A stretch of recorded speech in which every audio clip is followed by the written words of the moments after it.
And or rather you're looking at any from any side, is there a lesson from how you came into the truth? um, well, yeah, John 6:44. And what does that say? That Jehovah draws us, because I'm the only one in my family of you mentioned James, but it was actually six of us from a musical family. Mhm. And it's interesting when you think that out of what almost 9 billion people on the planet, and John 6:44 says Jehovah's the one that draws them. So it's like obviously he sees something sometimes in ourselves that we may not see. And so um, what a humbling experience to know that he wanted me to be part of his organization. And so the lesson is Jehovah takes note of everybody.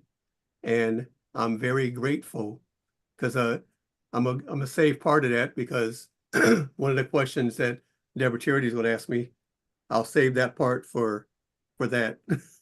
But yeah, it's amazing to know um, that I was drawn to the truth, and I knew it was the truth, and I'm here to stay. Never Wonderful. look back, never look back. Wonderful. And I'm going to add a lesson to that also. As you have said before, dating a worldly person is wrong, plain and simple. But she was engrossed by this is, yeah, I'm not supposed to date a worldly person, but this is Philip from Switch. So I can get that. But at least she did one thing right. Even though she may have did many things wrong, at least she did one thing right. When you first said yes, I want your number, what was the first thing she said to you? She's one of Jehovah's Witnesses. There it is. If I'm Yep, pointing right, there it is.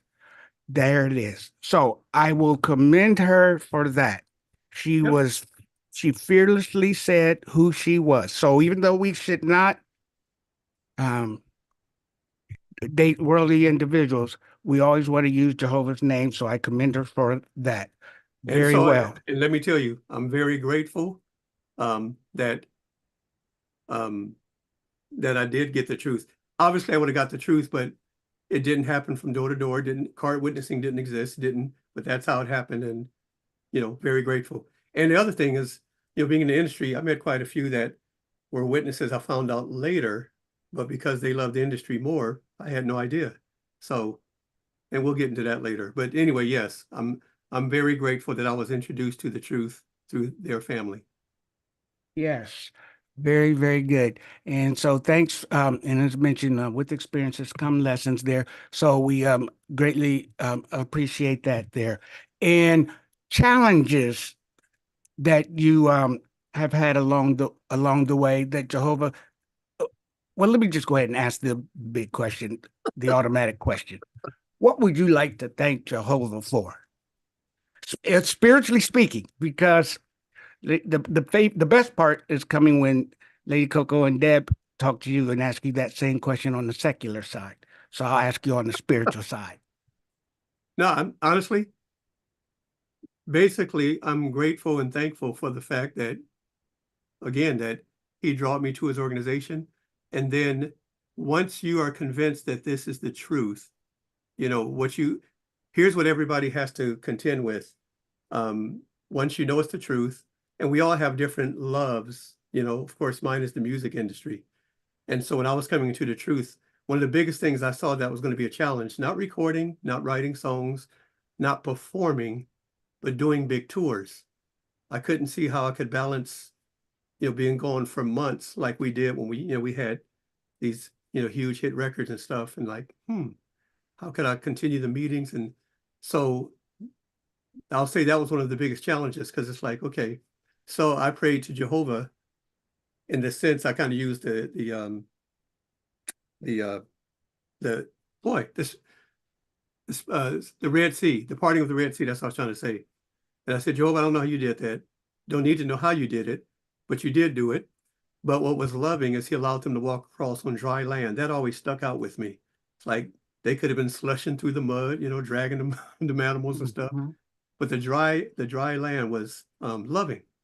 So I said Hmm. something to the effect that you can allow me to do the music, because I've been doing music since I was 14 years old. So it's actually 51 years. But anyway, you said almost 50, but it's past.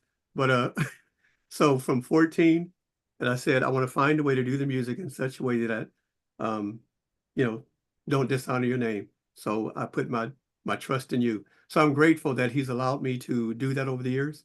And so I still perform. I didn't do those, huge tours where you're gone for months at a time. So that was my biggest challenge because I still love performing, but I love Jehovah more. And so I made that sacrifice while still recording, while still performing, but not going, a year and a half or things like that. That was my biggest challenge. Gotcha. But with that challenge, um, came blessings. You've got to know some wonderful people, including people who do serve Jehovah, including those that never serve Jehovah, but they're still wonderful, successful people.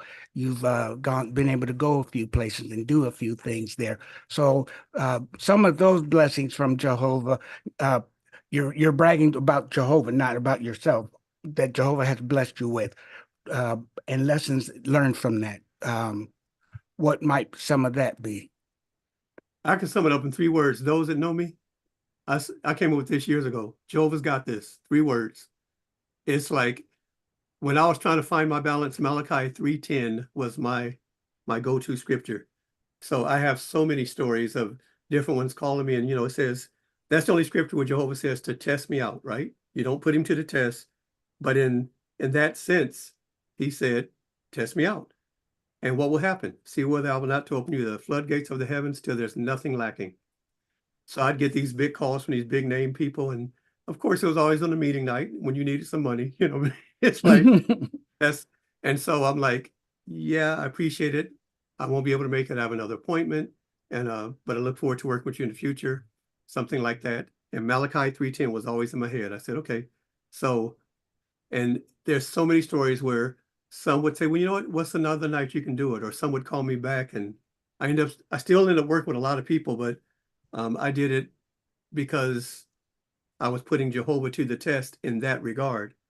I had a meeting or I had something theocratic to take care of. And so that led me to 3 words, Jehovah's got this. And it's such a freeing thing when I say that. All the friends that know me, I'll be telling them that I use it in talks because when you have faith and you put it in him, he takes care of it. That's his promise. That's why I told you, you asked me about making a comment we'll do later, is on faith. Because, you know, Jesus says you had just a little bit, look how much you could accomplish.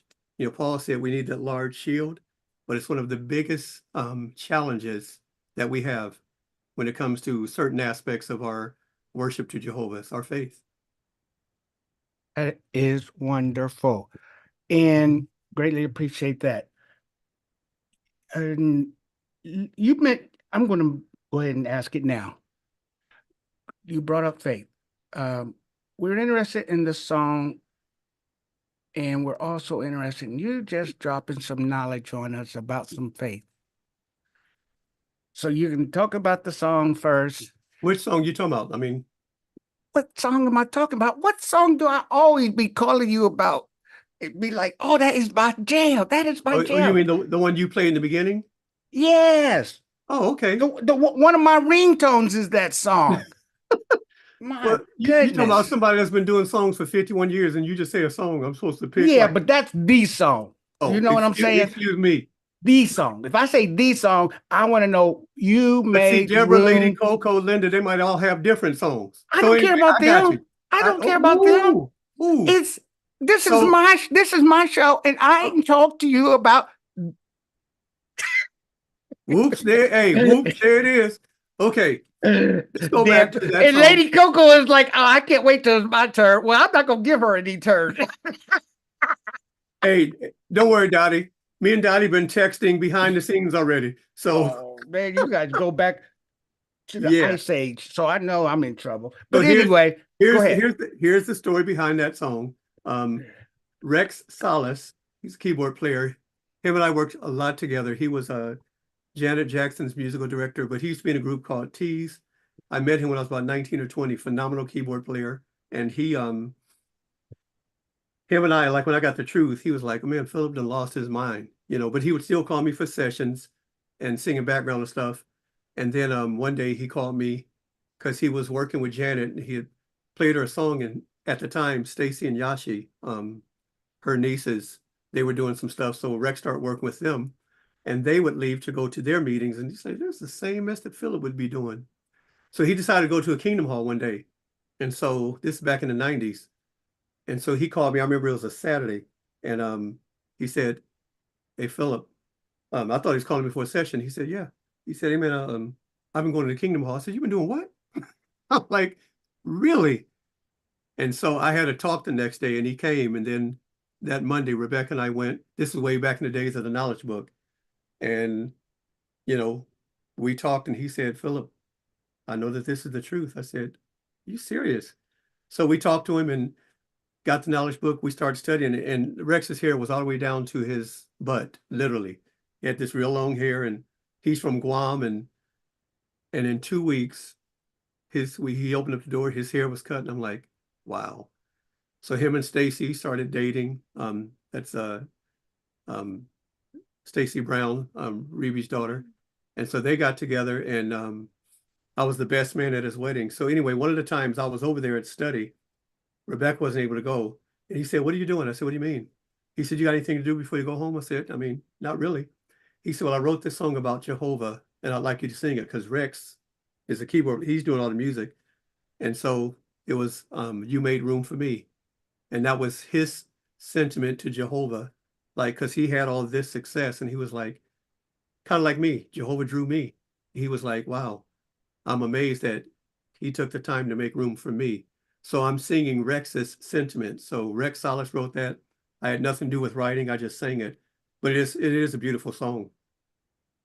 Wow. And lessons from that. I know some, but I need to hear from you. Well, again, Rex was like me, being in the music industry, having success. He was grateful that Jehovah drew him, going back to John 6:44.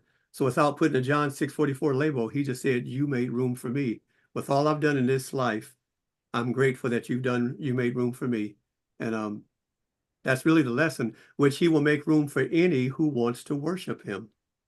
Yes, yes. Because a homeless person that gets their act together, comes into the truth, they will say, Jehovah made room for me. Well, that's because you're a humble person and Jehovah reads your heart. But when you rich and you got it all and you think you already got your kingdom and you all that, now is Jehovah gonna make room for you? Especially when Jehovah says that he hates the haughty. Yet, not that you were, but when you have a lot, it's easy to think you don't need anything else. Oh, don't even bother knocking on his door. He's rich and wealthy and he got it all going on. Trust me, So let me that tell you something. Let me tell you something. Honey, never, ever. If you knew my parents, no. They kept us humble. Mhm. Had nothing to do with, they were proud of us, but no, they kept us humble. Trust me. They were, I was doing one radio interview years ago. Me and Chocolate Banks, she used to be with Graham Central Station, and she had her own radio show. She said, "Philip, when Switch hit, did you guys wig out?" I said, "Girl, do you know my parents?" I said, "No, I'd go back to Ohio and to visit." My father would be like, "Okay, Philip, take out the trash. You don't give a gold platinum albums." And she said, "Did she have James Sullivan and Snow?" I'm like, "Yeah, honey, we still Mr. Henry and Miss Alice's sons. They proud of us, but no." That's why we honestly, even before the truth, we were never haughty because we didn't allow the industry to define us. We were Philip Ingram, James Ingram, grateful that we had this privilege of doing what we were doing, but we never got that. Um, People would come up and say, "Man, you Philip Ingram a Switch." I said, "No, I'm Philip Ingram. I was Philip Ingram before Switch. I'm gonna be Philip Ingram after Switch. Trust me." So Wow. I just had to correct you. Before I knew Jehovah, I had great parents that kept me humble. That is wonderful. I greatly, greatly appreciate it. But you were also hungry for the truth because your whole siblings were humble, but Jehovah selected you because of your spiritual hunger for to serve him the way he wanted to be served, is what I can say. Yes, sir. Correction. I was not searching. I was already happy. Trust me, I was not searching at all. I didn't think any Did I religion use the had word truth. search? I don't think I used the word searching. I Yeah, meant, but you, oh, I see what you're saying. yeah, no, I'm telling you. I remember there's two ways where you find that pearl of high value. One Right. person is searching, the other one stumbles across it. That was me. I stumbled across it. I was not searching at all. Right. I was Right. the second one in that illustration. But Right. when I saw it, like that man of high value, I recognized this value and I said, this is the truth. But no, I Yes. was not searching. I was already happy doing Right. what I was, I'm just, yeah. My language, what I was striving to say was Jehovah read your heart that you would be receptive to it, and he could see that. So Power to that's the people, my wonderful. brother. Power to the Yes, people. Righteous, absolutely. rightly disposed. There you go. Absolutely there. And you belong on the Ohio group of Right. wonderful performers there, but they keep trying to talk about just Dayton when it comes to that. But so you have some other knowledge to drop on us, perhaps regarding faith in general. So you want me to do that now? Yes. Okay. If you got your devices, um, if you go to Hebrews 11:1, Hebrews? yeah, Hebrews 11:1, we all know the Uh, scripture. yes. I Faith is. one of my outlines is facing the future with faith and courage. But what's interesting, so if you have that, it says faith is the assured expectation of what is hoped for, the evident demonstration of realities that are not seen. So it's broken up into two parts. So if you click on the little diamond, and if you go to the research guide, and if you go to what is faith, which is this one was May 1st, 2009, so it was way back. And there's two aspects to faith. What Talks year? about May 1st, 2009, Watchtower, and it's a title deed and solid evidence. And of all the ones I've read on faith, this breaks it down. We've heard the title deed, but I'm gonna go through it quickly just to give you what it's talking about. So so it says here, I'm gonna read part of it. It says, at the time of writing the book of Hebrews, Greek term translated assured expectation was commonly used. It often appeared in business documents, carried the idea of a guarantee of a future possession of something. So that's why the expression could be translated, faith is the title deed of things hoped for. Now, a lot of us heard that in talks, but then they go on to give this illustration. They says, if you ever bought an item from a reputable company, but you waited for it to be delivered, you've exercised that type of faith. But then it says this, the sales receipt in your hand gave you reason for faith in the company from which you bought the item. In a sense, that receipt was your title deed or your guarantee that you would receive what you purchased. Now, here's the caveat. This is just the first part of our faith. If you lost the receipt or you threw it away, you'd have lost your proof of your claim of ownership. Then it says this, those who have faith that Jehovah will fulfill his promises, they're guaranteed to receive what they hope for. On the other hand, those who do not have faith or who lose it, it says they're not entitled to receive To the things that receive. Jehovah God promises. And that blew me away. You can Yeah, go from a James 1. guarantee to not even be entitled. But that's only the first part. Evident That's demonstration. just the, yeah, no, that's just the assured expectation. Right. Now, the second expression, if you see in the next one, the evident Yes. demonstration, Yes. right? Or Yep. Evident convincing demonstration. evidence, it Yes. says this, and you got to catch this because your mind don't grasp it, carries the idea of producing evidence. Now, notice that contradicts that which only appears to be factual. Got to say that again. It carries the idea of producing, and this is the second, so you need both. Producing evidence that contradicts that which only appears to be factual. So then they give this great illustration. The sun appears to be revolving around the earth, right?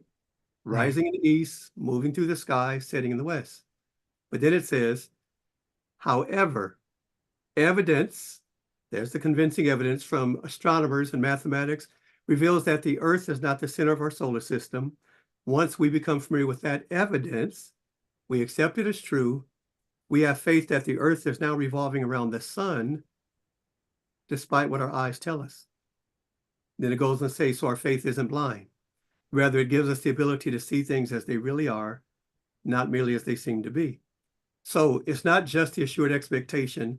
It's not just the evident demonstration. You need both. But if you lose that sales receipt, that illustration, you've gone from a guarantee to not even being entitled. And to finish this little discussion off, now go to Numbers chapter 14, verse 11. And this was amazing with the Israelites. You see an example of this, which shows that it's disrespectful to not have faith in Jehovah.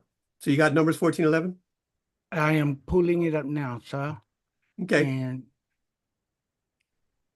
And So like I said, I use this in the Numbers talk. 14:11. Yes, I'm still in awe with the other article there. Oh, I'm it's trying phenomenal. But trying this to one, I'm just save going to it. read the scripture.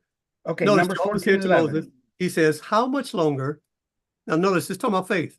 How much longer will this people treat me without respect? How much longer would they, notice, not put faith in me in spite of all the signs that I've performed among them? See, there you go. They lost their receipt. Yep. So They again, they had it going walking through the Red Sea. there you go. So it became disrespectful. So he's like, how much longer are they going to not put faith in me in spite of all the signs? So faith is that important to Jehovah. That's why in verse 6 of 11, without faith, it's impossible to please God well. So faith is so important. Thus my three words, Jehovah's got this. I've seen it over and over and over all throughout my life. And so when we get to the point, matter of fact, me and Rebecca, when we have this hard times, I love her title. She would say, you know what? We're at the Red Sea. Let's see how Jehovah's going to part our Red Sea at this time. And that's what we did. We put faith in. That's my little JGT, Jehovah's got this. And there you go. That's my little, that ain't my spiel. That's the Bible spiel, but I love that. And so we have to make sure our faith is strong. Okay, so when it comes to the lessons, Folks text me talking about preach. see, that's what I texted you 2 weeks ago. But so you did it. You did it. I'm so proud. But the lesson from it is not if, but when things happen that make us go, wait a minute. Whether it's do this, do that, and it don't seem right, or pants sisters with pants coming to the hall, or brothers with beards coming to the hall. Like, why this? Why that? Or anything that happens in the future. I don't think that it should be that way. I think Jehovah says, if I made everything exactly what you want and the way you want, you wouldn't need faith. But I'm trying to tell you, you need faith. And now I'm going to test your faith a little bit. And if you can say Jehovah got this no matter what happens, there you go. You got to put the S on it. Jehovah has, but Jehovah's got this. I mean, Got this. no, Jehovah's, like Oh, Jehovah. Jehovah's. Yeah, Jehovah's got this. Jehovah has got this. Jehovah's got this. And one last little point, because as you know, I've been able to have the privilege of teaching pioneer schools. On day 6, one of the lessons is Unit 16, Jehovah blesses those trusting in him. And every time I start that lesson, I ask this question. Now, based on what we just read in Hebrews 11:1, does that mean if we're not trusting in him that we won't be blessed? What would you say? According to what we read in Hebrews 11:1. Oh, I missed the question. Okay, it's the title of this one lesson is Jehovah blesses those trusting in him. But then I say, so does that mean that if we don't trust in him, that we won't be blessed? So remember the part, if you lose your receipt, what happens? You're not entitled. Right. So if you think of that from that perspective, we've lost trust. So we can go, remember, you can go from a guarantee to not being entitled.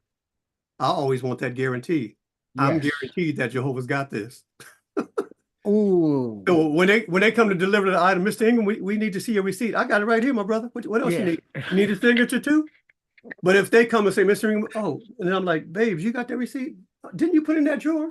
Wait. Oh, Mr. We got other. No, wait. I got it. Wait, what's it? No. No. I want they come in and deliver. I'm like, come on, man, here. What else you need? I got pictures. I got copies. Yeah. You want it? And if the manager's in a good mood, he might accept that. He might not. But if you got the receipt, it's guaranteed. Done. Here, go. Yeah. I got it. I That's why got it. I love that definition because it tells you that you're not entitled. You go from a guarantee to not even being entitled. So I don't never want to lose my faith. And Awesome. I will add this. Honestly, being in the music industry, I never had a 9 to 5.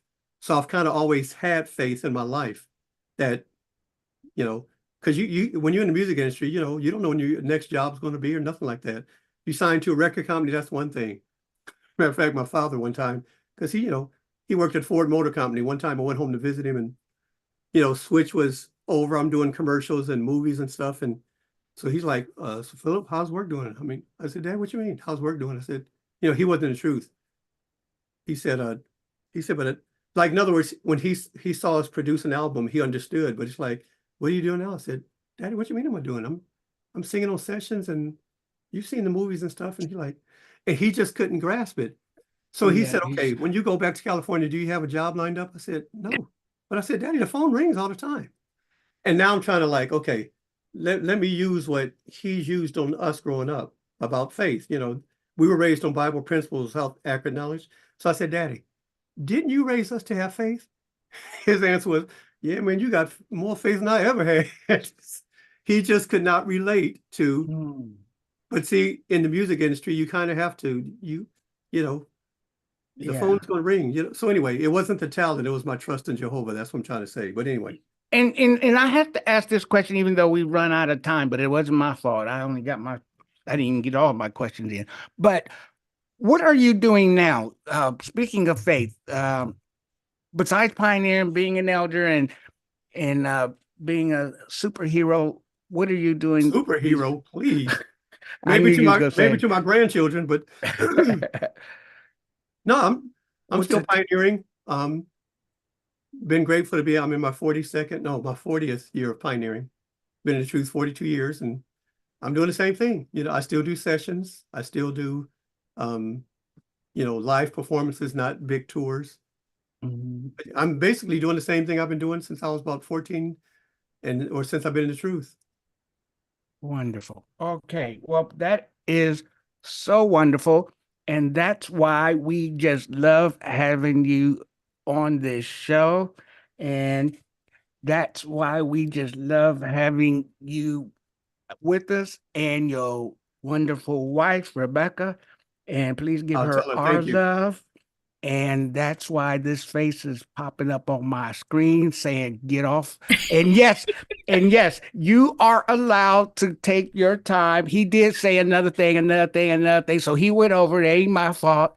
So here You they see how come. he doing you, Phil? You see Oh how yeah, he's doing you? but you know what? He's gonna do it to you too. So it's all good. Hey, Dottie, come on. It's Yeah. all good. What people have been blaming it on the black man for years. So come on, it ain't no difference. It ain't no difference. Why should it change now? Exactly. Come on.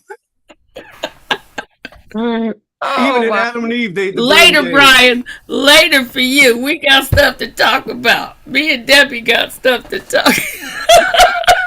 Hey, but come on, the blame game. Adam had the nerve to say, if you hadn't given me this woman, I'd been fine. Come on. So the blame Yeah. game has been going on since Adam Ain't and Eve. nothing new under the sun. Yeah. How you doing? I mean, you fine. We could tell you was I'm fine getting girl, all deep on us you and know that, stuff. And but ain't that a great point? no, that was an awesome point. In fact, several people asked about what Watchtower lesson was that. So I put May it 1st, 2009. 2009. Yeah, I put it back in the chat. So you're gonna have some folks doing some research and stuff Well, honestly, tonight. like I said in the But talk, I that's use that because there's a lot of explanations, but that one with the sunset and what I mean, the convincing evidence. And yeah, we heard articles where it says you might hear something that doesn't sound right, you know what I mean? But your evidence already is you've seen Jehovah's pattern. It ain't gonna change. right. You're at It the ain't Red gonna Sea. change. Why Yeah, did we go to this route when you brought us here? yeah. Very good. Very So anyway, well. Debbie and I are so happy to be here. We're always happy when we get a chance to hang out, even if it is virtually. It's a lot more fun in person, but of course, we'll take because virtual. then we get the hugs. Then we I get to know, right? hug, You know we what I get to mean? hang. Debbie's doing her hostess thing, and we just get to. Exactly. Oh, so so you've given us such wonderful spiritual nuggets. Now we really appreciate that, but we wanted to kind of flip it a little bit and talk about the music side of Philip Ingram. You know what I'm saying? Yes, ma'am. Um, so keep just to start it off, keeping it in line with this is a Thank You Jehovah event, musically speaking, and you kind of touched on it a little bit with Brian, but musically speaking, what would you like to thank Jehovah for in terms of what you've been able to accomplish musically? Well, honestly, I know I had to keep my end of the bargain because I told you my dedication prayer was really that the parting of the Red Sea. So Mm-hmm. in Malachi 3:10, like I said, you know, every time I would these big name artists would call me, you know what I mean, and especially if it fell on a theocratic night or something, I I kept my end of the bargain and Jehovah Right. kept his. So Right. I'm grateful. And the cool thing about that, cool thing about that is once you see it over and over and over, it was like in the old Lefebvre book. I love this point. It says, if someone told you the truth over and over, would you suddenly start doubting them? Right. No, that only makes sense. So I've Right. seen Jehovah's hand over and over. There's some friends here that used to be in the van with me early morning, and they've seen it. You know, where stuff happened. It's like Jehovah's got this. It's gonna work out. I mean, Right. there's so many stories. It's just like, you know, Yeah. you remember Brother Jackson one time. He said, when Jehovah does it, he does everything in style. True. And when you see that, it's like, why would It's you ever doubt? unmistakably him. Yeah, and you know it's going to happen. So I'm at this crossroads. Okay, so he's done it before. Why would I doubt him now? So it's Hmm. actually strengthened my faith over and over and over. Right. And you set a good example at showing how it's able to be balanced. Some people feel like it's a all or nothing proposition when it comes Yeah, to exploring your musical passion and worshiping Jehovah. But you set an excellent example of the balance that can be achieved, when you keep first things first, always keeping, Jehovah's interest ahead of yourself. So that's good. Deb, you have something you want to say? Because I can go on. You Oh, just gotta both, jump hey, in. look, both you and I can talk the paint off the wall. So Right. we'll, it's true. We'll be all right. Deb, Yeah. you ain't lying. You ain't lying because I'm already seeing mine come on. And what I see that we're doing is meshing the spiritual side as the basis for Philip's success. Um, Philip, tell us about the two women in your life, maybe three, Maybe three. I don't know who two. the third one would be. But Dottie told me this beautiful story about your mom. This oh, my wisdom. mom. Oh, okay. I Well, Number was, one, yeah, I was number going to one, your mention that, mom. but no, but you mentioned. because she's gone, you know what I mean? But Okay, yeah, my okay, wife but go ahead. Rebecca, and of course my daughter Denise. Yes, Yes. me and Okay. Rebecca are coming up on like I said, 30 years.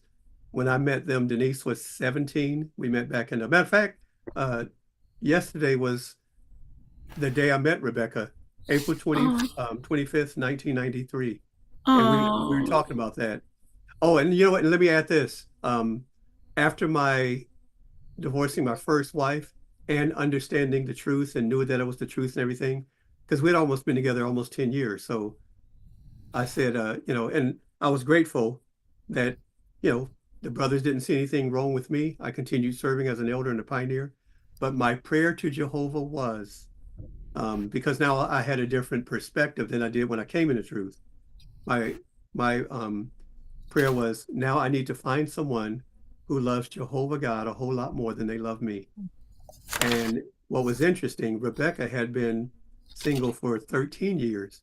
Matter of fact, she wasn't planning on ever marrying again because of the stuff she went through with her first husband. So hmm when we met, found out that that was both of our prayers.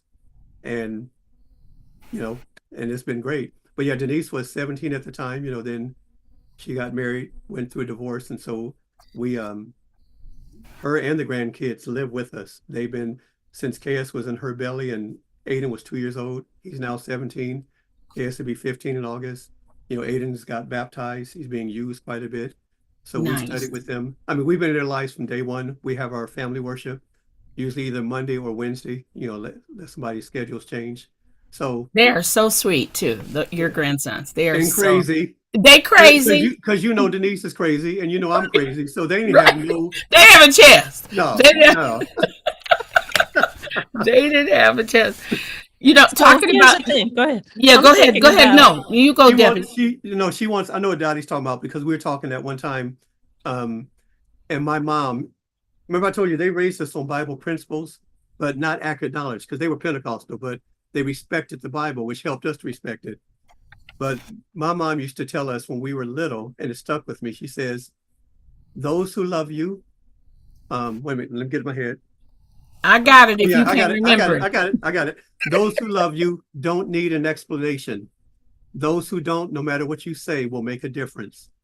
And let me tell you, I've been in situations where I'm maybe explaining myself and I'm like, okay. And I back off. My mom's thoughts come into my head. Right, Because if they know you, they know your character, you don't need to explain nothing. right. But if you got to sit there and explain, nothing you say is going to make a difference. Yeah, So I have lived by that for 65 years and counting. yeah. The first time I heard you say that, that was just so profoundly true. And how you said that living by those words allowed you not to make other people's issues become your issues, because There you go. you'll be tripping like, why don't they see what I'm trying to say, or why don't they understand? Well, it's not your job to make them understand, Exactly. Yeah. so When you I said have that about, loved that yeah. since I first heard you say those words. No, you're right. Because I really don't. It's funny. I knew nothing about boundaries, but I've always had healthy boundaries. I didn't even know it was a thing, but it's a psychological term. But I just knew, yes, that's your issue. You know what I mean? Right. Ain't got nothing to do with me. So they'd be like, wow. but ain't no but. That's on them. It's so true. It's so you sound like a you problem to me. You know what I mean? So one of the That's things, that's what your YouTube is for. Right. You can have your own show with it. No, let me stop. so one of That's the other questions was, how do you get it all done? Um, Philip and I were to have a meeting about some music stuff. And he says, I've got to take the grandsons to school. And I thought, ooh, if every little boy had a man in his life who would take him to school or pick him up from school or have a conversation with him. So how do you get it all done, Philip? Well, the one thing, think about it. I've never had a 9 to 5. So I have a lot of freedom and I don't work every single day. You know what I mean? If I'm gone, I'm gone. If I have a session. And so what it is Denise takes them to school on her way to work because it's on the way. We pick them up. And if I can't, sometimes they have to stay after. Denise will pick them up on the way back from work. But not having a 9 to 5, you know what I mean? I'm out in service, I have my service days. And so that's why we're able to spend quite a bit of time with them. I've never had a 9 to 5. And the longest I've ever been gone, because like I told you, I didn't take those big tours. The longest I've ever been gone since I've been in the truth was 3 weeks for work. We were in Australia for like 10 concerts, but 3 weeks is it was like nice paid vacation. And I got to do what I wanted to do. But I think if I had a regular 9 to 5, it would be more of a challenge. Okay. The fact that I don't, absolutely. yeah, that's what makes it Yeah. a blessing actually for the whole family.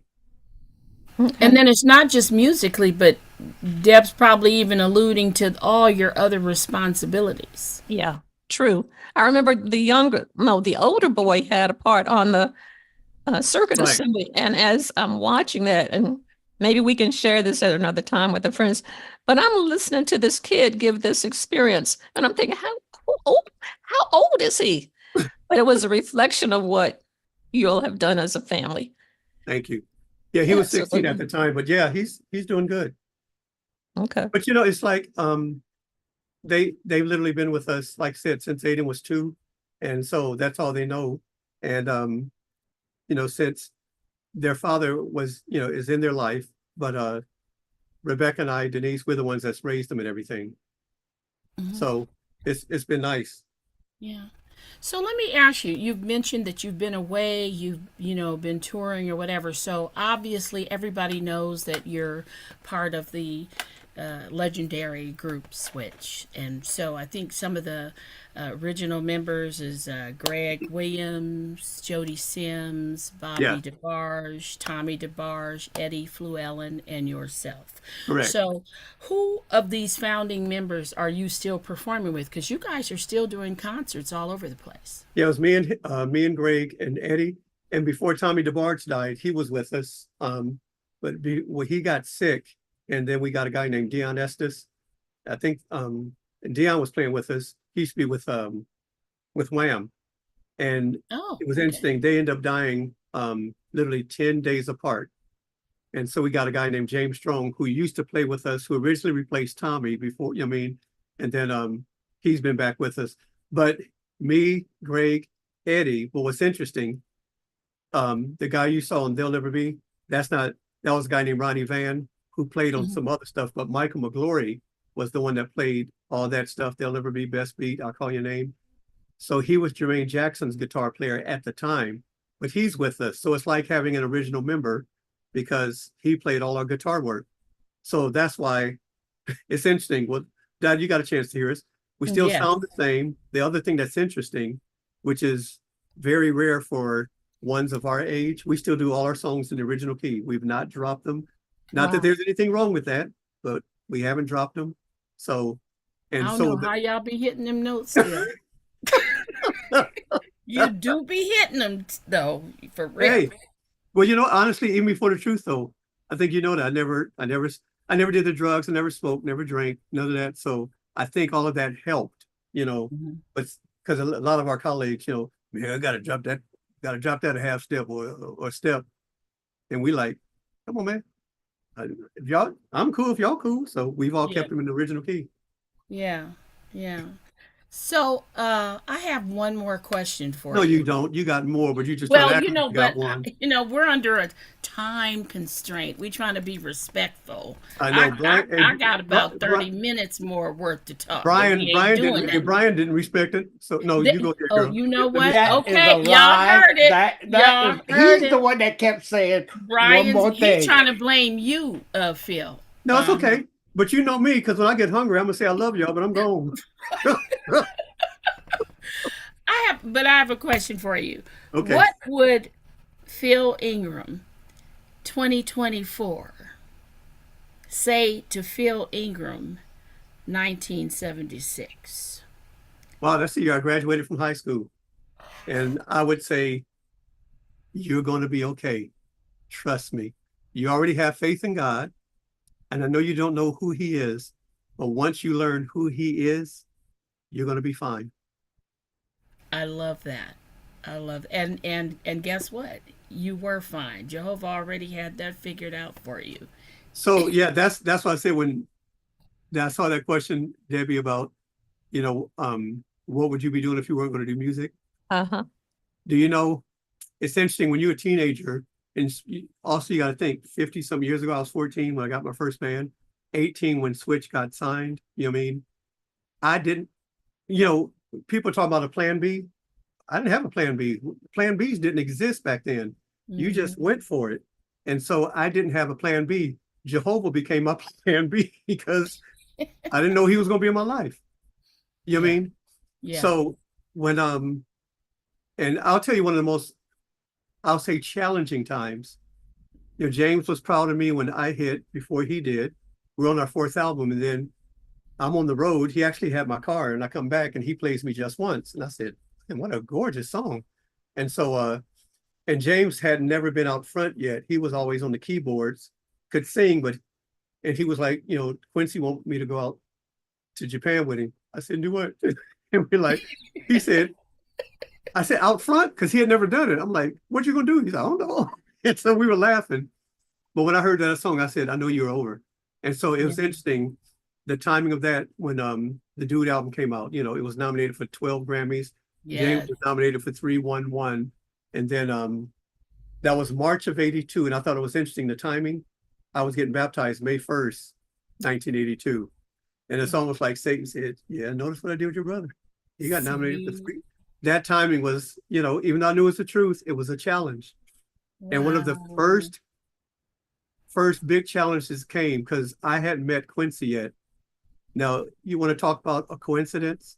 My very first study, I had it set up for a Monday morning at 9:30, right? But I already knew it was the truth. It's not that I was studying to find out I was studying to become a brother because everything I saw was the truth. James calls me that Saturday, 2 days before my first study. He said, hey man, Quincy's producing Ernie Watts, who was a saxophone player. He said, me, you, and Phil Perry, you cool? I said, when? He said, Monday at 9:30. I said, really? Interesting. And Malachi 3:10 came to my head. This is my brother. I said, James, let me call you back. I said, okay. And this, I kid you not, I got off the phone. I said, okay, Satan, this is how you're going to do this. I have not met Quincy Jones yet. And it's not a coincidence that you want me to meet him the exact same time that I'm having this study that I had set up. Right. So I said, okay. I prayed about it. I called the brother because, like I said, my schedule is free. He said, oh, Philip, I'm glad you called. I can't make Monday. Can you do Tuesday? I'm like, yes. Thank you, Jehovah. Right. And then I met Quincy and started working with him. And then I did that dude tour, got baptized in May, and in June we did that dude tour, and Quincy was working on the Thriller album. But even that, we were only going on the weekends. Yeah. And I went to every meeting in every city I was in and got to see the unity of Jehovah's organization, even back then. So. And that was before JW.org and being able to go online. This is when you had to go to the phone book and start finding Kingdom Hall and all that stuff. Yep. Right. Oh, and Debbie, let me add this. Half the friends were at those concerts with James. So they're like, I saw you. So. Yeah. I mean, Quincy Jones, come on. Right. I just love this thing about balance. Brian was talking about his ADHD, and some of us have some other initials. And I tell people, I said, look, if Philip says, let's talk at 12:15 Eastern time, your phone is going to be ringing. Okay. I was like, oh, he's real serious. He's very serious. Yeah. So look, tell me this. Tell the friends, and I wanted to include things that folks wouldn't find on Wikipedia or on any other sites. Friends can do that. But talk to us. Tell us about you and your payphone office. That's funny. I don't even know the answer to that. Okay. You're going to love it, Dottie. No, years ago, before cell phones and stuff existed, we'd be doing early morning service, and we, had street witnessing, and we said we're going to meet. It was Sherman Way Reseda. We're going to meet there at 6 o'clock. Okay, I get there, 10 till 5 till, and so. And that's AM. Okay, AM. Yeah, AM. Oh, yeah. Now we do 5, but that's a whole nother Oprah. But anyway, so nobody had phones, and it's like people ain't there. So there was a payphone right there on the corner. So I got the number of the payphone, and I said, if y'all running late, y'all call me. And so they would call on the payphone, and it'd be 6 o'clock or 5 after. Phone would ring. I go, Sherman Way Reseda, right? And be like, these sisters, Philip, I'm running late. I'm like, really? You could have called me that 10 minutes before. I know you're running late, But the funniest, I was working with Wayne Henderson at the time, doing a whole bunch of work with him. And, Wayne was like, hey, man. So I gave him the number because I didn't have no cell phone. They didn't exist. Right. He would call me. He knew I'd be out there. Hey, man, I got this session happening this afternoon, man. You want to come out? I'm like, come on, man. Yeah, of course. Because he called a house, he gonna get an answer machine. So he had the payphone. So that's what she's talking about. I use the payphone for calls and appointments and sessions. So Dottie, get this one. So I don't want to give the punchline, but this guy sees Philip. Go ahead. You know where I'm going. Take it over. Go ahead. So I'm protecting my sisters. I'm sorry. That's where the street of me come out. But this guy, it was my ex-wife and I sitting up there doing a street witnessing. He comes up and winks at her. And I looked at him, I said, oh, there's some dust in your eye.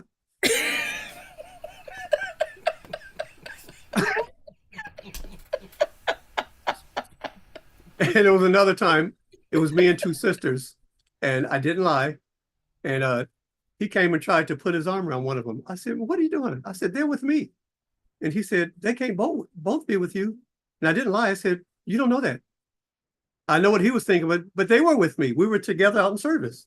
I didn't lie, but it's like, man, you better get your hand off one of my sisters. So Is they that the felt guy who called you a pimp? no, That was that was another one. that was That was another another guy. one. Because That was another one. he would see these nice looking, attractive sisters, and he said, "What are you, a pimp?" I said, "Man, if you don't Jehovah, love, joy, peace, kindness, patience." Because I'm like, well, say it again. No, I'm teasing. Fighting out in field service. And You're right, right. The No, little- he was funny. So Yeah. let So me one ask other you. thing. Go ahead. ahead. Go ahead, Deb. Go ahead. Okay. This is the last one for now. All right. So we had the last international in 2014, last yeah. international in US, right? So one of the brothers, he said, Deb, can you get us any big name entertainers who are brothers who can perform for 2,500 delegates, for the entertainment, right, during the international week? I said, I think so. Why'd you turn us down, Philip? Look at that.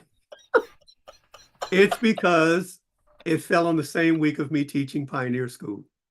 For how long did you teach Pioneer School that Oh, year? no, yeah. That was still when we had the 2 weeks. That's right. Mhm. That wasn't the 6 day. You're right. Oh, you get a I forgot pass about that. then. You get a pass. No, then. but you got to hear the rest of it because it goes back into what he was saying about Jehovah's got this. I want to give the punchline. Come on, Philip. You remember?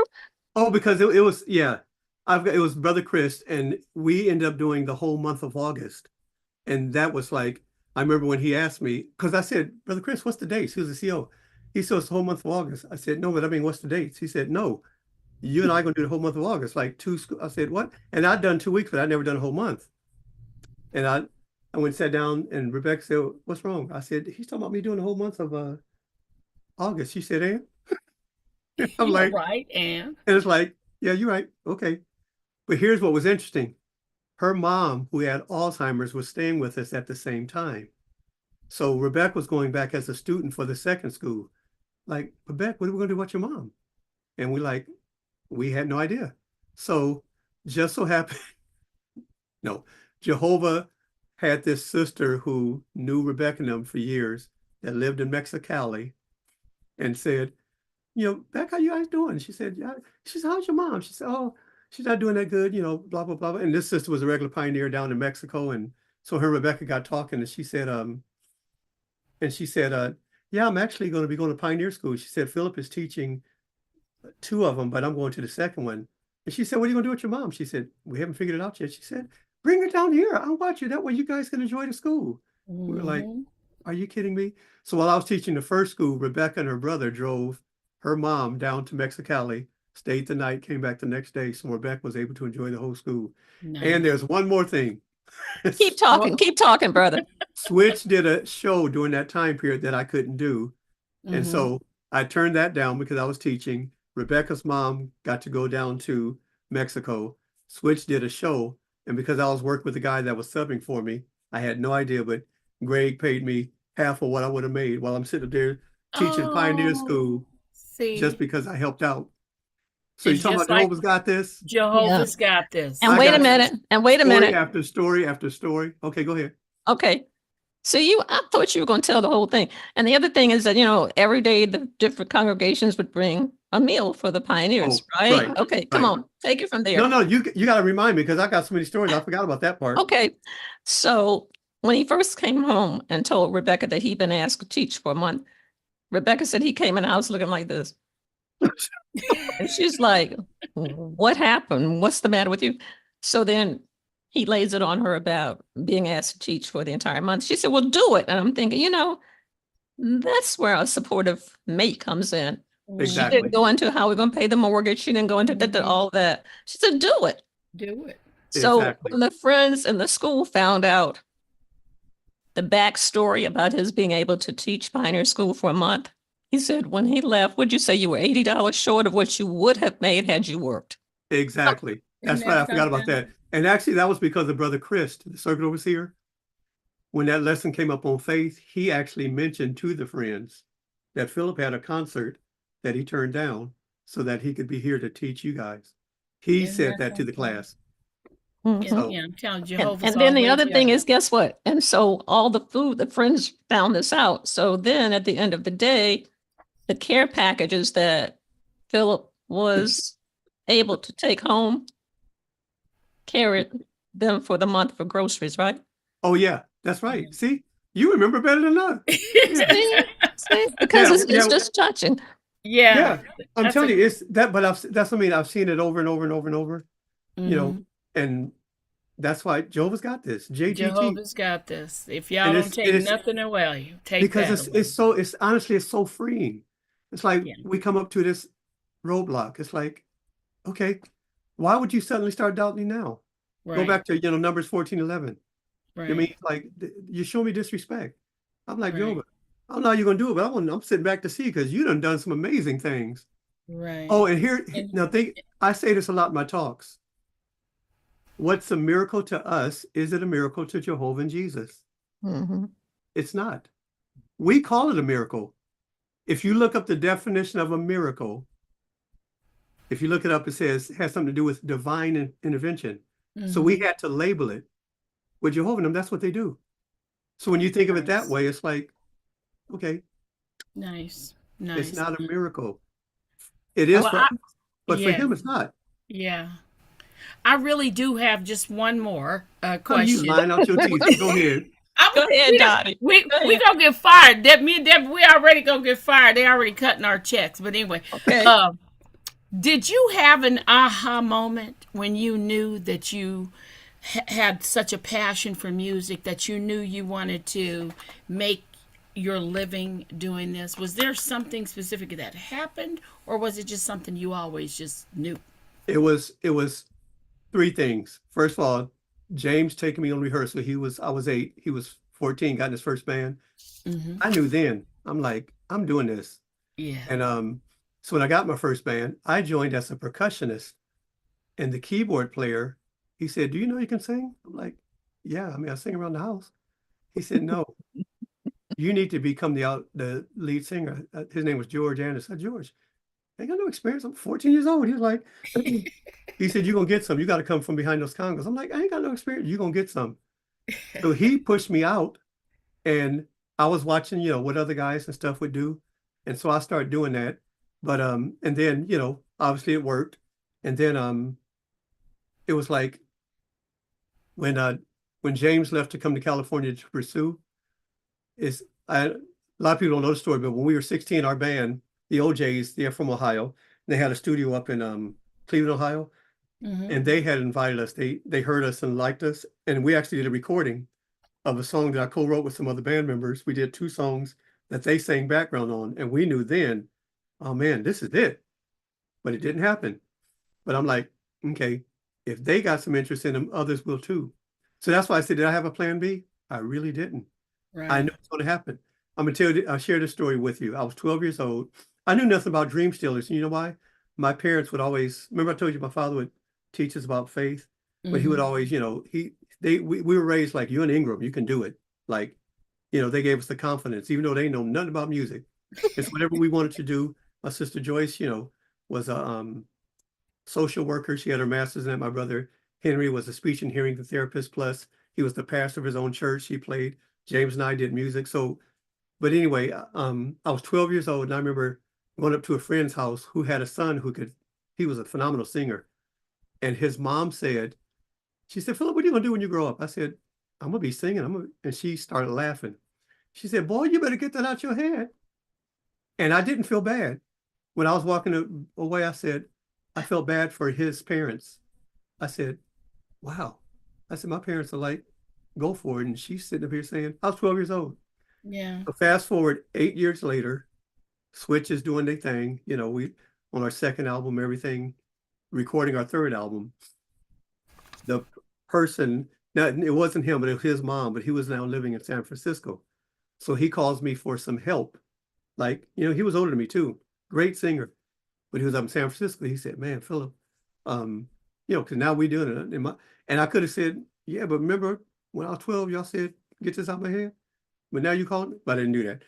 So I just said, "Well, you're up in San Francisco. I don't have any connections there. I'm doing sessions here. If you come down here, I can help you out." He never made the move. Guess we ended up moving back to Hmm. Akron, Ohio. Akron, Ohio. So Wow. sometimes you think you're ready, but you're really not. Yeah. Yeah. So it was security. So that's what I said. I think that's why my faith is so strong. I was living this. I remember when after Motown, I'm like, because that's all I was used to was a record company, but now we're not signed to them. So, Right. and but by then I was serving Jehovah, and I'm like, well, and so I would step out and see what happens, and then I That's got this right. call, and then this happened, and Right. so Yeah. Yeah. So, and we JGT, could, honey. right, right. And we could go on and on and on of people you've worked with, videos you've done, movies you've been part of. It never stops. You should take a moment and look some things up. Philip, don't you have a website they can go there and learn more about you?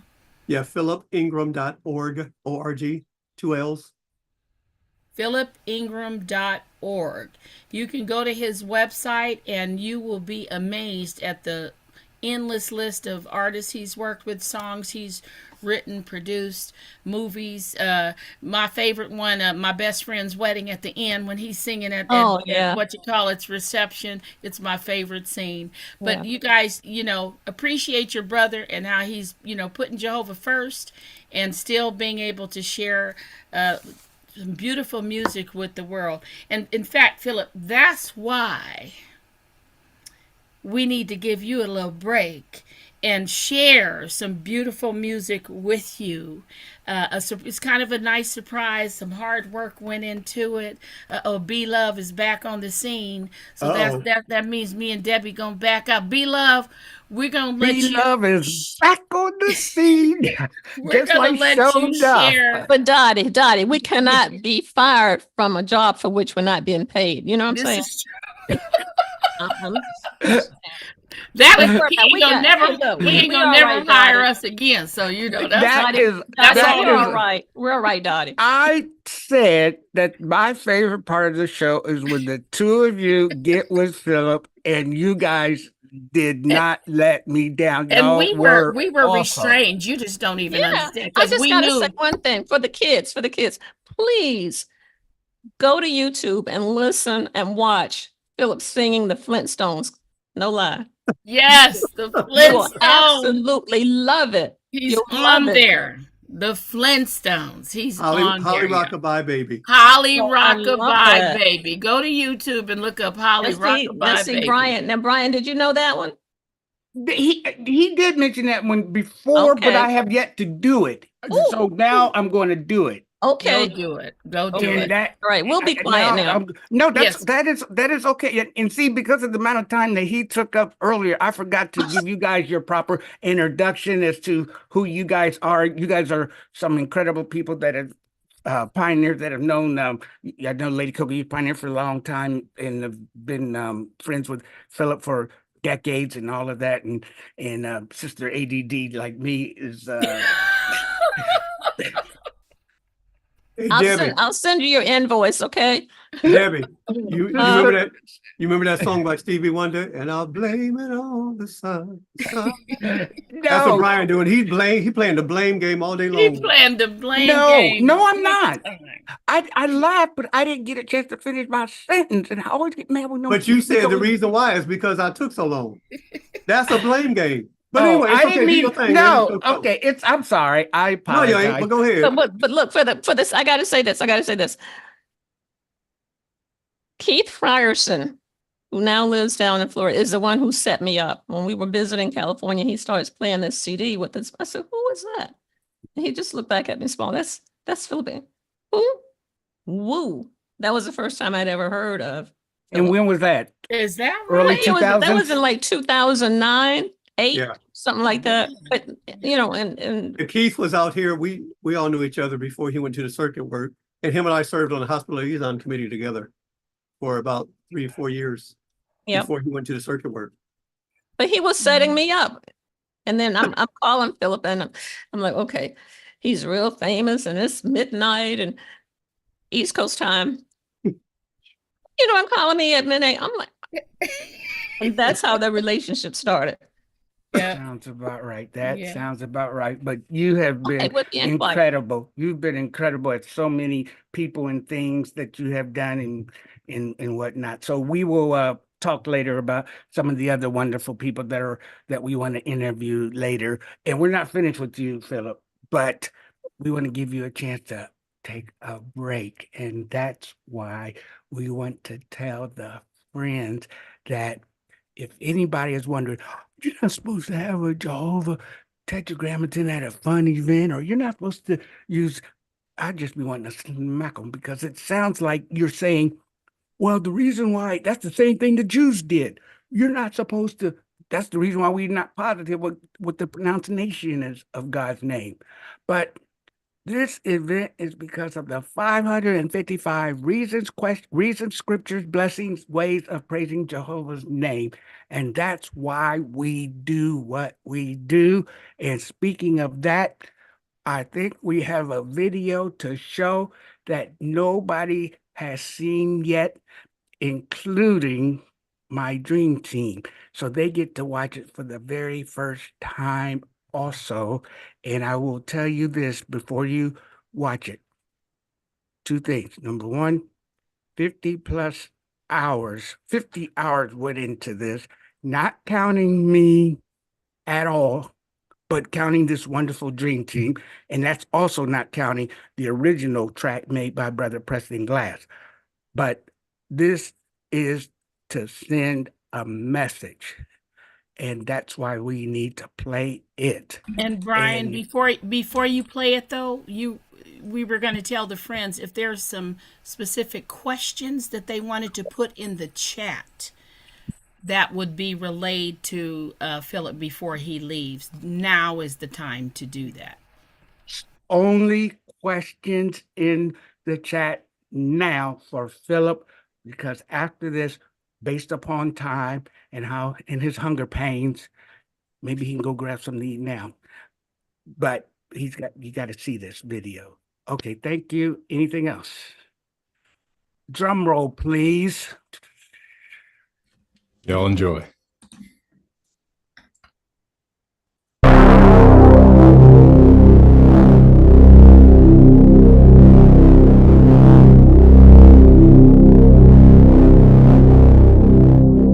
The grandest name for all time to come. Hey Uncle B, we need to ask you something. Know it, love it, sing to it, praise it, run into it, sanctify it, follow it, hear it, and even call upon it? Why? How?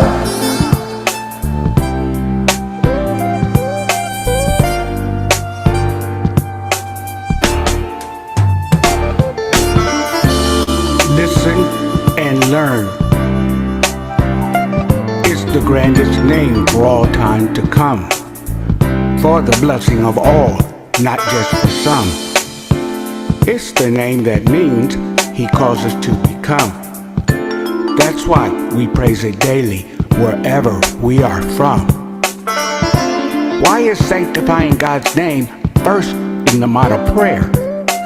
That's why we vindicate God's name, since he truly does care. That's why praise Jehovah's most holy name.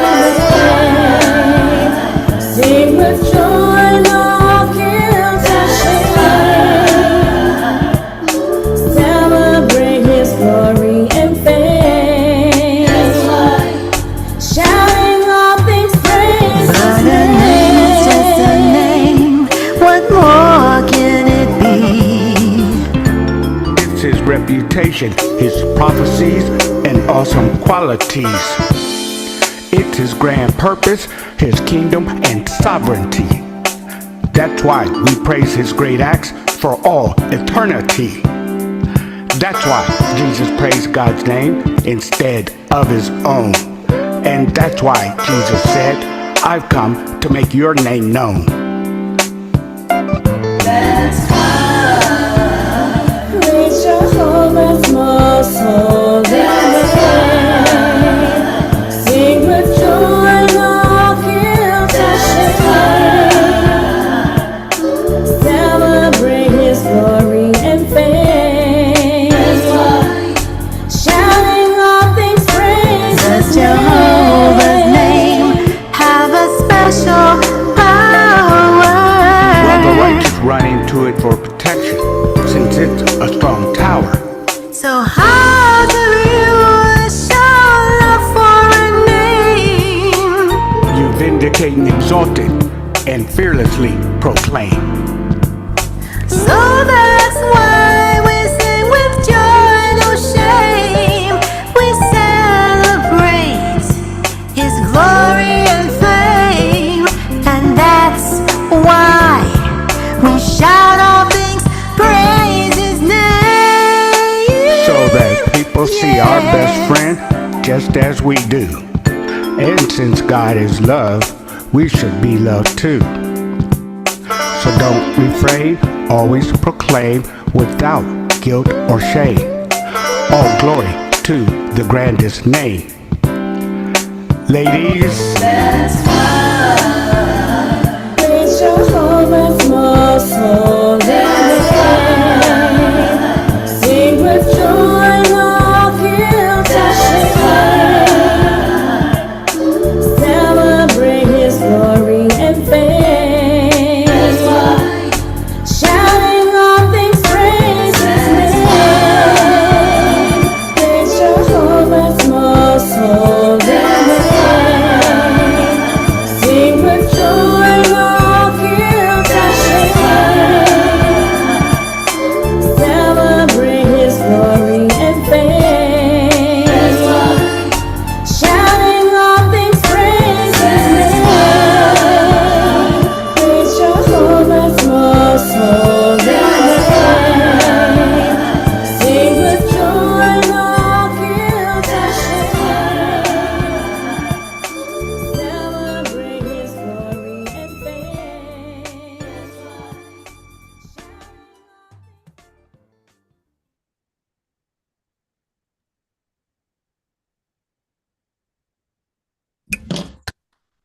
Beautiful.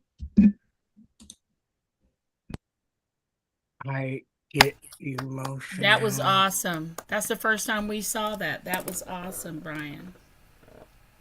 Goodness. And I didn't even get to finish it. I meant to mention that. I almost said, forget it, just play the song, because I couldn't get it to finish. That hyper just kicked in, and I was like, and then I just prayed like crazy. And I'm like, I still didn't get to finish it, but at least I got enough of it done that I could show it. But the all the glory goes to Jehovah, but everything that you friends did, Lady Coco, Lynn Rowe, Kathy Howard, I could just, you know how when somebody go and give me a Grammy, I don't like my name being attached to it because there was just too many people that did Anderson. Oh my goodness. So much went into it, but that is an anthem for me. It's not just a song, it means something. And we're going to get more into that later. So if anybody leaves, it's your own fault. But we got some questions to ask Brother Ingram, and there he is. And Brother Sheldon, go for it. Yeah, so with that, good friends, and Phil, good seeing you again, bro. Always You good as seeing well. you. Yeah, How have you good. been? Great, bro. Hope all is well down there. How's everything down in the sunny Woodland Hills, California? Actually, it's been great. This year we had a lot of rain, though. Yeah, we It is heard. sunny California, but this year, woo, most rain we've ever had. I'll never sing the song "It Never Rains in Southern California" the same way ever. Exactly. But so what we're going to do now, good brothers and sisters, I see that we've got some questions in the chat, as Brother Thompson just mentioned. What we're going to do, we're here really briefly, give or take our time. If you friends have some questions that you would like to ask Brother Ingram, if you'll drop them in the chat, I'll read them out to Brother Ingram, or he can read them as he goes. So I apologize in advance. We're not going to get to all of them, but we're going to try to give them as much as we go. Brother Ingram, I did have one last question for you. As those questions are coming in, I promise this is only one question, but I always appreciate this one because, like we kind of heard throughout the night, I mean, you're an inspiration on so many levels. The best one being spiritually, you're very encouraging. I know many of us have seen you give a lot of your talks since COVID. We've been able to join in over Zoom, so we really appreciate you for that. But here, one question I think would really sum up everything that you've done on both angles. What advice or what would you tell a young brother or sister who maybe, is considering or has questions about maybe making music their future on this side of Armageddon? Everyone has their own feeling on that, but what advice would you give? Where would you tell a young brother or sister to start? So you're talking about with the music industry? Yes, but also keep it in mind spiritually too. Right. But the reason that's such a broad question, because if they're trying to be a star as an example, I'd probably discourage it because, they may not have the balance of how to travel. But there's so many things you can do in the music industry. You can be a songwriter. You can be a producer. You can be behind this. So it depends on which aspect. But if you're going to be like out front, I want to be a star, that's going to be a challenge because, when I came to Truth, I already had a name. And so, we'd already had 5 albums out. Then I started doing stuff. So I could turn down stuff. And funny, people used to ask me, because I never had a manager. They say, do you have an agent? I'm like, yep, I got the chief agent of life. And that was my answer. Because, I'd seen Jehovah's hand. But like I said, if they go in that route, I would probably discourage it. But if, songwriting, there's so many other avenues that you can still be a part of the music industry, and still, still serve Jehovah that way because you're submitting songs. So yeah, it depends on which aspect, but that's, that's a big, broad question. Yeah. And I appreciate you saying that because, like we were saying earlier, there's some who would say, no, don't do it. And then there's some who would say, like what you said, well, think about the facet that you're in. I love how I didn't think you were going to mention it, but I love that you mentioned the name because actually the public talk we had for last week was how you can make a good name with God. And it was stressed what your name can say about you. Right. And, so we appreciate, what you've done most of all spiritually and the name that you've made with Jehovah, but, it's encouraging on both ends. So that's why I always love hearing you say that. So now for our questions here really quickly, I'll start with the first one, at least the first one on my end. And I know some of the co-hosts said they had some one-on-one. Are there any other artists from Switch that are in the truth? Yep. There's Eddie Fluellen. He got baptized. Jody Sims, our original drummer, he's baptized. He's also serving as an elder. There was a guy that toured with his name, Attila Zane Giles. Him and I actually did a album together on Quest Records.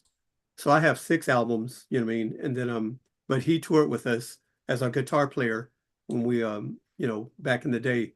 But he got the truth. Actually, him and I, because we were writing songs, getting songs placed with different artists, and him and I actually, I didn't know I was informally witnessing to him because I would learn something and I would just share something. He's like, really? And we'd talk about it. And then it's like, we'd continue writing. So one day I said, man, Jehovah's Witnesses got the truth. And I said, I'm going to set up a study. And what blew me away is he said, man, set up one for me too. I said, are you serious? Yeah. And so he's like, yeah. So I realized that, well, I didn't until later that I would informally witness to him. So yeah, he got the truth. So Jody got baptized before we did. When we came off the road, his girlfriend that he was living with was studying. So that's how he ended up starting studying. And he got baptized January of 82. Zane and I got baptized May of 82. And then Eddie was baptized 2 years later in, I forgot what month, but 1984. Wonderful. Oh man, that's we always appreciate hearing that. It's always great when you know which, notable artists are our brothers and sisters. That's encouraging. And so friends, as I also mentioned, well, I didn't mention it, but as we've said before, remember the questions that we said Brother Ingram will not answer. So I'm not going to say it. I love it. Just be mindful of what questions he is not going to answer. Here's another one that I think is interesting. Did your brother James, and the question went up kind of quick. I apologize, friends. Did your brother James ever study or show interest in the truth? James studied 3 years before I did. Wonderful. Him and his wife, but you have to be rightly disposed. Exactly. And it's interesting. It didn't take. One day I asked him, and it was kind of sad because the person that introduced him, he was a guitar player who was inactive. And there's nothing wrong with that. But, me and you can tell we have strong personalities. Yeah. James told me, he said, man, I was asking questions that he couldn't answer, which is probably true, especially being an inactive. And so he probably should have turned him over to someone. But again, if you're rightly disposed, if you got questions, because one of the questions I ask people when they say they're not interested in the Bible, and I said, not a problem. I said, everybody has unanswered questions. And where do you ever think you're going to find your answers? And at least it makes them think, and give a contact card. I said, if you find a question that you're having trouble with, type in your question in this website and just see what you get. Exactly, man. Wonderful, man. That's super encouraging. Here's another interesting one. Brother Ingram, you just, let me know when is when. Have you or Sister Ingram had the privilege to attend a special convention that was memorable, or one in general? Well, yeah. One I did before we were married. I got to go to Kiev. Nice. I was single at the time, and that's where Matter of fact, it was a buddy of mine, Rick and Barb Taylor. I even made the announcement, but I was going through a divorce, so I wasn't thinking about it. He called me up. He said, "Hey man, why don't we sign up for the international convention?" I said, "I wasn't even thinking about it." He said, "Come on, it'd be encouraging." I said, "Yeah, okay." So I said, "What'd you pick?" So I picked what he picked, and Kiev wasn't on the thing. And so when we got it, we were like, but that ended up being, a landmark convention, 7,402 people being baptized. Mm. So it's so memorable. It's like, that was amazing. It's almost like Jehovah knew what I needed, even though I didn't know what I needed at the time. Mhm. And then Rebecca and I, we also went to France together for an international convention years ago. And the reason can't do much now, her health is good days, bad days. So I've had to turn down those because, one of the first things is your health have to be your stamina, even though I'd be fine, but she wouldn't be. So I, those two, well, she didn't go to Kiev, but I have Kiev and the one we did in France together. We also did Spain as an excursion. So yeah, they were great. Wonderful. Thank you for that. Actually, here's an interesting question too. I don't think you answered it tonight, but I know you've shared with us before that you've actually helped with a little bit of vocal coaching in your time. A question in the chat: what would you say is some good or the best vocal coaching that a person could give? I know you've helped on different levels of that. If that was clear. No, it is, but it's not Yeah. what you think. Mhm. Because a lot of people look at technique. You know what my biggest challenge was? Because I taught at a college, California College of Music, for about 3 years. Mhm. And a lot of these students had talent. And I would, matter of fact, the owner, she said, your class is a psychology class. I said, well, it's not because they couldn't sing. It's they got to get out their head. Yes. So I would ask them this question: who in your life, relative or close friend, told you couldn't sing? And they would always look at me, "What do you mean?" I said, "No, don't ask me what I mean. You're holding back for a reason." And some would be in tears. Their mom, a cousin, a close friend. And I said, "And you believed them?" And then they were like, and I said, "I've never read this book, but I'm gonna recommend the book just because of the title." This guy named Gary Cox. The name of the book is "Don't Let Others Rent Space in Your Head." That's right. And I said, I don't care if it's your mama, your daddy, your best friend. And so the other one that was a challenge that maybe could sing, and this is the hardest thing for vocalists. I said, you need to be relaxed in any setting. I don't care if it's just me and you, or if you sing in front of, thousands of people. If you're not relaxed, you're not going to do your best work. And my motto is not cocky. My motto is, I'm gonna have fun. You're welcome to join me. If not, I'm fine. Exactly. So it's, and it's a balance between not being cocky, but being confident enough to have fun and enjoy yourself. Because if you're not relaxed, so that's what I said, my coaching was totally different. And then, you got some technical stuff, but it's more, you got to get out your head first, then the other stuff comes. Then you can listen, okay, you're flat here, let's work on that. But if you don't get past that, which a lot of singers don't, which is different than doing an instrument, because an instrument is an extension of you, right? Yeah. Vocal is just you out there. And so some people, they get out your head. But that's number one. Exactly. Then we can look at the other stuff. Exactly. I'm laughing because I know there's some friends who know me personally who are probably teasing me right now. They know why. But you can.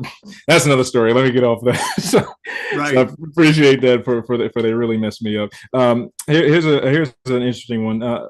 Was there in your time when you were studying at the same time, of course, you were, working too, as you said, was there a particular Bible truth or experience in the scriptures that really spoke to you personally that let you know, like, oh yeah, this is the truth? Any particular teaching?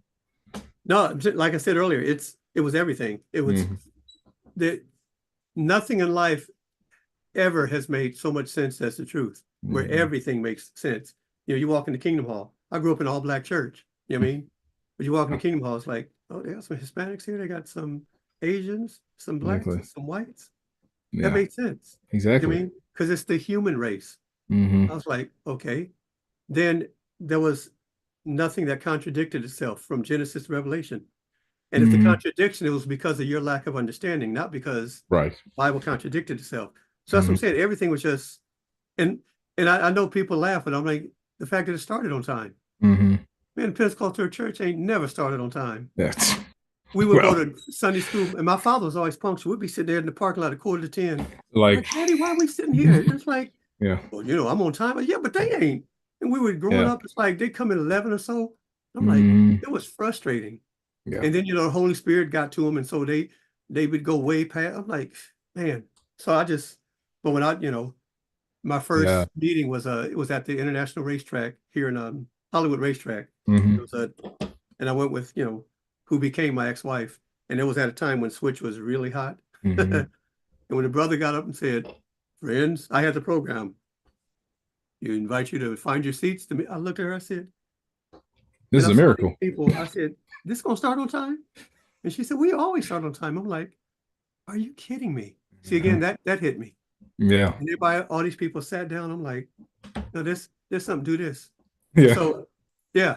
So that's what I mean. It was a combination of everything. All the Yeah. scriptures, it was like everything just made sense. Yeah. Hell is not a fiery place of torment. Why? Because God, I mean, how simple is that? It's like, Yeah. yeah. Exactly. Yeah. You talk about being punctual. Don't even get me started if you got a part on the assembly or the convention ass. You talk about being punctual. Yeah. And make sure that you less than the time. Exactly. Go over is the kiss of death. Exactly. Yeah. Got to make sure with that. I'm just saying. I'm not saying I'm that guy. I'm just saying because that's so true. I see some faces in chat.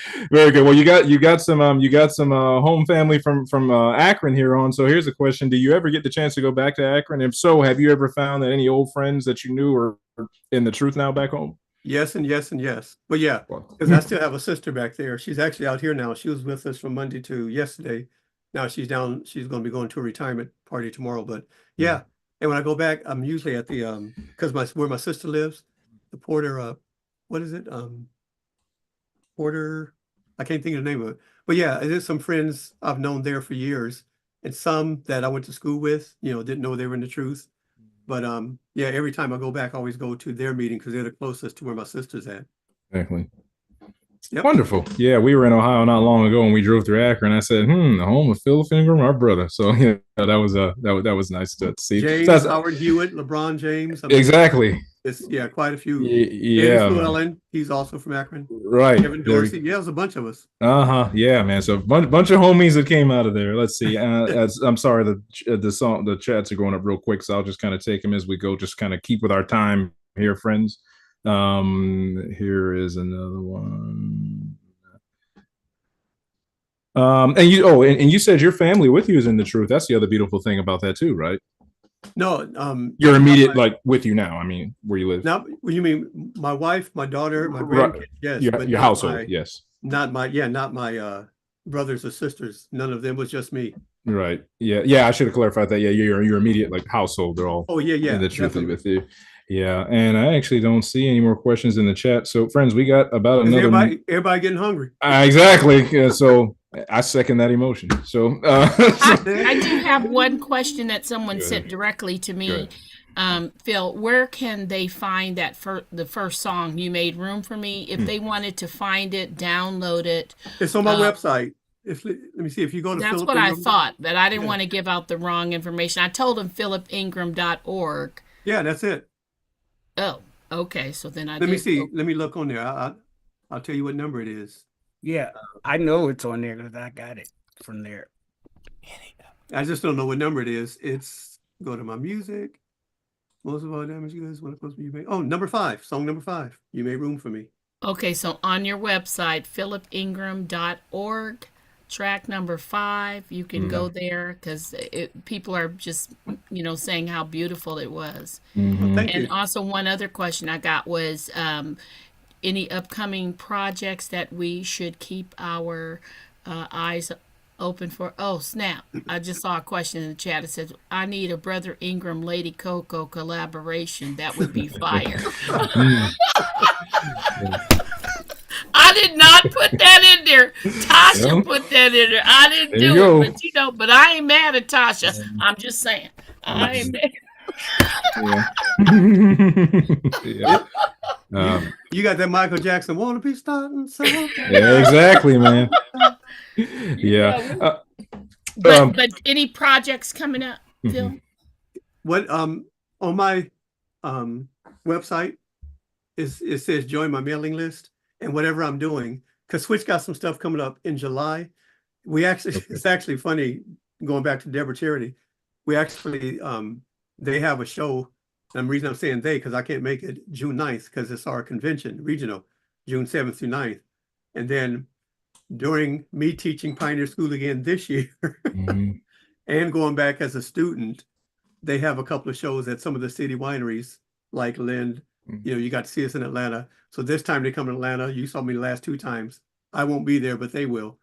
So I won't have those on my website, but the ones in July, once I get all the information, I know it's in Georgia. I just don't remember where at this point. Yeah. And Yeah. like I said, it would be more, but I got some theocratic stuff that's taken precedent. And then after that, you know, Excellent. but everything I do is I post it and they Okay. join the Excellent. mailing list and it goes to them. And there you go. Excellent. And speaking, oh, Go sorry. ahead. Go Uh, ahead. speaking of Georgia, you got some Ingrams in Georgia. Do you have any family down there? I see that question. Yeah, that's where my father's from. He was from a little town called Devereaux. Matter of fact, Oh, the first time, the first show we did in Atlanta, Linda was there, and I Mhm. went backstage. I met some that were my relatives, and I knew they were my relatives because they mentioned my brothers, half brothers, and stuff. She says, "Yeah, I'm like so," and we've been in touch since. But yeah, yeah, nice. that's where Because my you father's get from. you got some Ingrams from Sparta, Georgia, and tonight they that's what they were asking if you had any relatives on if you're familiar with that area. Here's a question that's interesting, and I see that question down there in the chat there too. Going door to door, because you know I've talked to a number of notable people in the industry when they first got the truth. They said sometimes that was the enjoyable but trickiest hurdle they had to jump over. Was it kind of a big switch? Funny, big switch. For you going door to door when you first got the truth? Oh yeah, there was quite a few back then that knew me, and a lot of people that I worked with in certain Mhm. areas. You know, oh, I know you're a witness. You made for some nice discussions, but yeah, you know, and then as time has gone by, no, but then some Mhm. will know the name, and then they go, Philip Ingram. Oh, Exactly. there's a Philip Ingram in the music industry. I'm like, yeah, that's me. You know, Yeah. back It- when I first came into Truth, because '82, you know, um, our music was still, I mean, music is still playing on radio, but I mean, obviously Mhm. more in rotation back then. Yeah. Yeah. Exactly. Yeah. So that's interesting because I won't say any names, but I know of some when some came into the truth. I remember hearing experiences of the householder open the door and literally fainted when they saw who it came to the door. Like I said, I'll leave that person nameless, but Right. you could probably throw some guesses out. Here's a question here too. Do you have you had the opportunity to recently have any Bible studies and keep them maintained? Can that sometimes be a challenge? No, I mean, yes, I do. But no, it's not a challenge because like I said, Mhm. I don't have a 9 to 5. Exactly. So, you know, right now, Rebecca and I have a study. It's a young lady who actually is coming back to the truth. Her mom had called the Kingdom Hall, and her Mhm. daughter had moved into our area. And Mhm. first time I called her, the daughter wasn't interested. And so then the mom called me back a little bit later, about 4 months later, and I said, Mhm. I talked to her. I said, she really wasn't interested. And then I asked her mom, because mom's a sister. I said, I ain't gonna say her name, but I said, let me ask you Yeah. a question. Do you want the truth more for your daughter than she wants it for herself? Mhm. And I said, when I talked to her, she wasn't there. Mhm. And then I found out later, her daughter was like, she got so mad when her mom did that. Wow. And so then a few months after that, in September, she reached out to me on her own. The daughter did. And so Rebecca and I have her study. And if Rebecca's not feeling good, I take another sister. But yeah, she's active and she's been doing great. We're now just because she just started back in September, where she used to be an unbaptized publisher over a decade ago. Wow. So it's nice to see that, you know, Yeah, and that so far progress. she's doing well. And Yeah. she's consistent. Yeah, I know that's super encouraging for you, definitely. Now, you had mentioned the members of Switch that were in the truth, that are in the truth with us now, I should say. But I mean, the DeBarges, did any others like them ever show interest in the truth? I'm sure you witnessed to them, but did that ever really? No, How actually did I that go? didn't. What happened, Elle and Oh, them, wow. Elle and a couple of them, they studied for a little bit, but no, they Mm. knee deep in the Pentecostal church. Mm. But honestly, they just had a lot of struggles. And Mhm. some people don't know how to let go to really allow Jehovah to shape their lives. Yeah. There's so many that do. But again, we had that adjusted understanding, you know, with the annual meeting of Mhm. those who could be resurrected. Yeah. Parents kept saying, we don't know, Exactly. which shows another depth of Jehovah's love. And Yeah. so now it's like, you know what I mean? Yeah. I think there's a lot more that's going to have opportunities that maybe we thought wouldn't in the future. Hmm. Yeah, and that's just interesting that you even say that, you know, they studied a little bit, even though obviously it didn't go far. It's just interesting to know that the truth even though some may not fully roll, it's good to know that some actually take to it. It can really encourage you. It's encouraging to know that there are, and because sometimes when you're raised in the truth, you could begin to view the truth as like, yeah, this is what we do, Jehovah's Witnesses, and you don't always think about that. No, this really is reaching people and touching people's hearts. So it's encouraging just to know that it interested them in those ways. Very nice. Yeah. And then, well, as I said, good friends, there's some questions there where, well, I'm not gonna be able to get to all of them, but recently we're gonna be wrapping this up quick. But yeah. Also, if they want to ask me anything about, I already told Brian, my stock answer, anything with the branches, like they keep that confidential. Yes. Okay. There you go. And some people know my voice, so it's like if people say, "Is that you?" I'm like, you get to know my voice, or you don't. I ain't gonna leave it at that. Yeah, exactly. Well, I appreciate that because I didn't want to throw that out to anybody. I see. I've got one or two quickies. Someone asked if you were glad when you you had to cut your hair off. Your hair was famous back in the day. It's funny you say that. Actually, that was one of the hardest things to do. Oh. And then it was like kind of like now the brothers like with the beards and stuff. But back then, I had the beard and the hair. And that was one of the hardest things to do. Yeah. And I'm like, Philip, you gonna let some hair get in the way of, Yeah. So I did, but I kept my beard for a while, and then I cut it, and then after that, I became an unbaptized publisher and continued. So now everybody been asking me like, man, you gonna grow your beard back? And I'm like, I tease them. I'm like, I said, man, been there, done literally got my picture on T-shirts with my beard. I said, I'm fine. Exactly.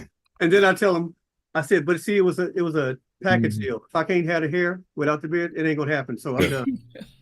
Exactly there. Well, I was dying to ask two more quickies.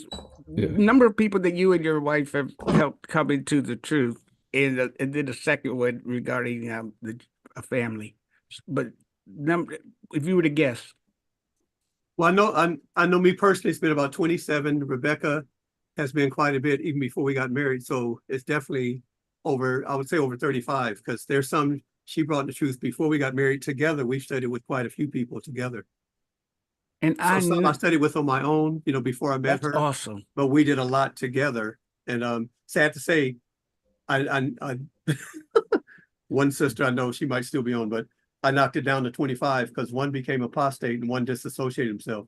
They said, but you still brought him to baptism. Yeah, but one became an apostate and one disassociated. So instead of 27, I'm down to 25. Yeah. Well, like I said, it's just good knowing that the truth can get where it goes, right? Was that your only question there, Brian? The other was, people know that people, you've gotten to know the Jacksons and you've gotten to know other witnesses, and some are doing great and some aren't. But if you had to pick someone that that is serving Jehovah, that is well known, that you are quite proud of, and that would be an encouraging experience for us, who might that be? Well, Rebe, she's stayed the course all through her brother's success, and she's in our congregation. She's in my service group, and she's still, we're out in service quite a bit. It's funny, me and her at the door, I'm like, girl, come on, people knew who we were. I mean? It's kind of interesting, but no, she stayed the course despite what the family has gone through. She, and her husband Nate and I, we actually served together for a while before he died. But it's encouraging. As a matter of fact, when I told you the first convention I went to it, I had the long hair. I Call Your Name album, that second album was out, and I saw Rebe. I've known her since we first came to California, and she was at that convention. She said, Philip, what are you doing here? I'm like, girl, what? I can't come here, And so they saw me progress. And one day, years later, I'm appointed in there and I'm giving a talk in her hall just before we were together. And she just had this big smile on her face because she knew when I was 18 years old, and here I was an elder giving a talk in her hall. And so she's always been, encouraged, and her and Nate, and they moved to Vegas. But anyway, they're now in our congregation. And, but yeah, I've always appreciated her consistency too, in putting the truth first as well. Wonderful. And Sister Jackson, mom, or some say Mama Jackson, she's doing well too, I hope. I assume she just has health issues, but she did make a memorial, which she's also in my group. It was nice to see her make the memorial. But she's on every meeting on Zoom, but she has health issues. Well, still wonderful knowing that she's still pushing, man. Oh yeah, exactly. That's always super encouraging. I'll tell you this, but man, we got time for 2 more questions. Are you still good? Yeah, that's Okay. it. Barely. Yeah. Okay. Barely. I'm going to eat. Okay. Yeah. I second that emotion there too. So the last two, would you, in a way, because actually I've heard this put this way by you and others before. In a way, can you say that the music industry for you is really, in a sense, like another territory in some ways? Have you ever found that? Yes and no. Mm-hmm. And the reason I'll say yes is, sometimes you're on a session, Mm-hmm. it might come up. You mean because maybe it's something that you can't sing on or something, but Mm-hmm. unless people, it's like we don't want to force the truth on anyone. Yeah. A lot know that I'm one of Jehovah's Witnesses, so some have asked me questions. Yeah. But honestly, in all the years that I've been around the music industry, Zane and Rex are the only two that's actually come Yeah. in. But I've had inactive ones who've been disfellowship. We're on the same session. And I've encouraged them. A lot of them have actually come back. So I have more that's come back to the truth or been disfellowship. They've come back because they got encouraged. Yeah. You know what I mean? But I've met Yeah. so many that's left the truth because of the music industry, Mm-hmm. which is Yeah. sad. And I That's think when I go back to that, do you love me more than these? That's music. exactly. So Yeah. it goes back to that. And that's what I think was meant by that question there, because I remember even when we were children, I used to always wonder, like, man, I wonder how so and so would respond to the truth. Would they even listen? Would they just say, I don't want to hear it? But that's what I think some mean, because we'll never get the opportunity to witness to, whoever big name singers, but just knowing that they've gotten that opportunity is Oh yeah. it's still beautiful to know. And Right. like you said, you've been able to help some make their own, great. Yeah, And it's like then- any other territory. Yeah. Yeah, so it's still encouraging to know that. And then I'll tell you this last question. So I remember I think it was probably 2013, 2014, when we started getting the new style music, as they say, the original songs. I remember when we were small, we were like the orchestra versions of Right, the right. of the, not the piano versions, and that was all we had. We knew we listened to those in the car driving to the Assemblies convention on trips. What did you think when we started to kind of get those original songs, something that we could actually snap our fingers to and clap to? No, actually, I thought it was great because Yeah. the first one was the best life ever. Exactly. And I had been part of the chorus like years before. And Mm-hmm. then, because there's a project out there that I would say that nobody was supposed to know about, but everybody and their mama got a copy of. That's a whole nother opera. But it was after those original songs, 2015, Yeah. when I got asked to, and my personality. It was like, would you be willing to come back? And I was teasing them. I'm like, yeah, I don't know where y'all kicked me out in the first place, So just having fun. But yeah. But no, it's because it's it was another way to give a witness, and it's helped a lot of friends. I mean, especially look at the songs that help us with, the persecution with, Exactly. and there's so many aspects of the original songs that help in that manner. Exactly. I remember it's funny you say that, it makes a good witness. I remember me and the circuit overseer were at the cart one day, and a whirly man, when he came up to us and he talked about the music, he said, oh yeah, this appeals to the youth even in the world now too. And that's how it was interesting that, that was noticed by, many people. So it's like you said, it really does make a great, excellent witness in itself. Friends, that's all the time we've got. As promised, I said we were going to give Brother Ingram just those last two. I apologize for those of y'all who I missed. I still see the comments going up, but I'm very sure we'll definitely see Brother Ingram around at some point. So appreciate that, Phil. Good seeing you again. You too, Hope all always. is well. Great. And then Thank I think you, now Phil. we'll Thank turn you, it back Phil, over. for giving us your time. Yo. Whatever Rebecca cooked for you, I'm sure she can. Oh, yes. Good to Hey, see I'm you. going to go find out. Love to the family. I will. Thank you. It was nice seeing you all. Okay. And I'm sure we'll be in touch. awesome. It was so awesome. But we just thank Jehovah. Thank you very, very, very from the bottom of my heart. And I greatly appreciate it, from one Buckeye to another. Friends forever and all of that, regardless of what Lady Coco says, since she keep talking this Pittsburgh Steelers stuff, and we'll deal with that later. But anyway, it has been beyond awesome, and we tremendously appreciate it. Well, thank you all. We'll talk to you later. You got it, my friend. All right. Thanks All right, again. get that song ready, Phil. I'm gonna call you. Yeah, right. Yeah, don't forget Thompson and Ingram song too. Okay. Yeah, Hey, right. Leslie. All Holly. right. See you later. Uh-huh. Okay. Alrighty, bro. Good night, everybody. And we now have some music. Y'all was wondering, are there going to be Yes. any music on this show? Well, there is going to be some music on this show, right? Right, Lady Coco? I see you being spotlighted. So I gotta I ask am? you. Why? I don't know.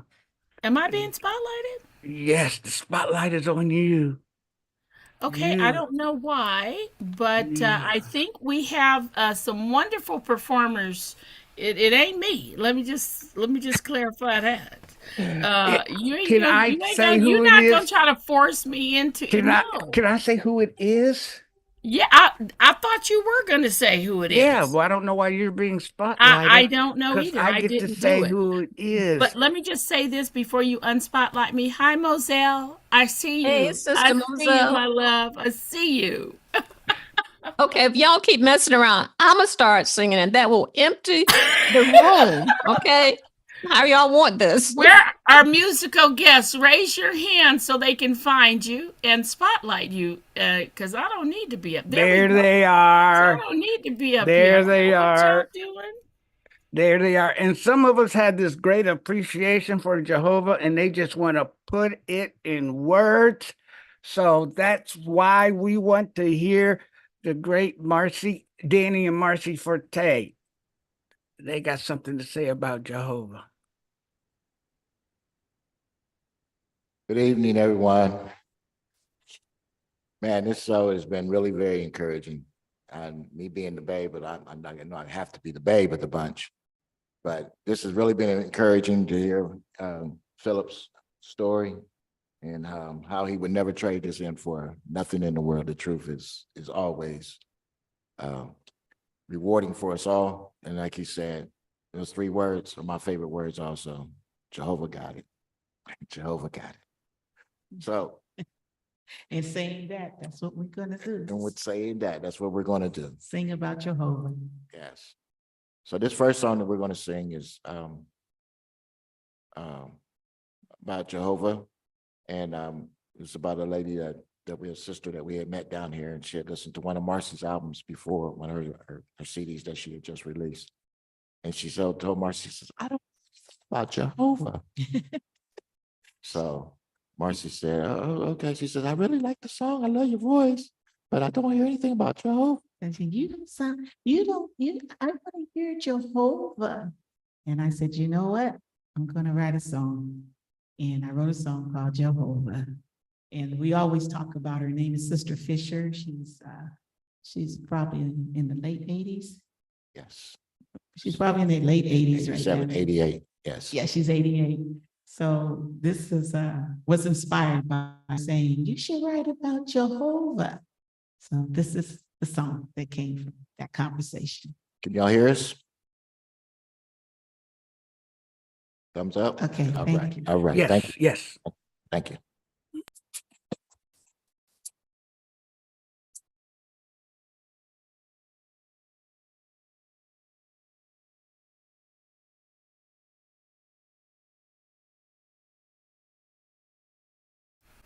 We don't hear any music.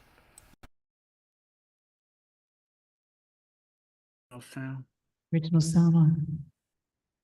I hear you. I hear you. Now just turn the sound on. You sure your original sound's on?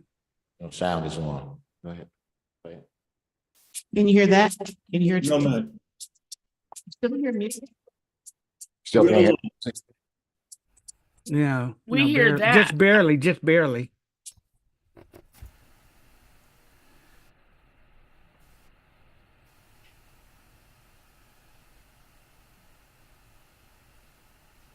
Let's see how good it is. Hit your symbol, please. Or Danny, can you hit something? Can you Can hear? you hit your symbol or something so we can? Because your keyboard we couldn't hear, but I want to see if we can hear the symbols to get an idea. Yeah, I'm not hearing anything. You need us to come back to you? I know sound check it went well, so I don't know why. Yeah, because we didn't change anything. Yeah. But we can hear you, but just not the music. So there's something. Okay. Yeah. You'll come right back to us, please. All righty then. Great. Brian, maybe you can go to Ed and then come back to them. Yes, yes, yes, yes. Brother Ed Salazar. No. that many of us know. And if you are ready to jump up and in, that would be wonderful. Because Brother Salazar is someone who has been raised in the truth, been serving Jehovah all these years, and he just got back from a wonderful place, and he's got something special to say. And I'm telling you guys, you might don't listen to him with a bunch of blah blah blah. Listen for the 6 or 7 tremendous lessons that he is going to teach us, because somebody's going to get hit in the heart and is going to be greatly impacted by what he has to say. Good evening, Brother Salazar. How's it going? Hi, Brian. Good to be here with all y'all. And it was so nice to hear at least part of what Philip had to say.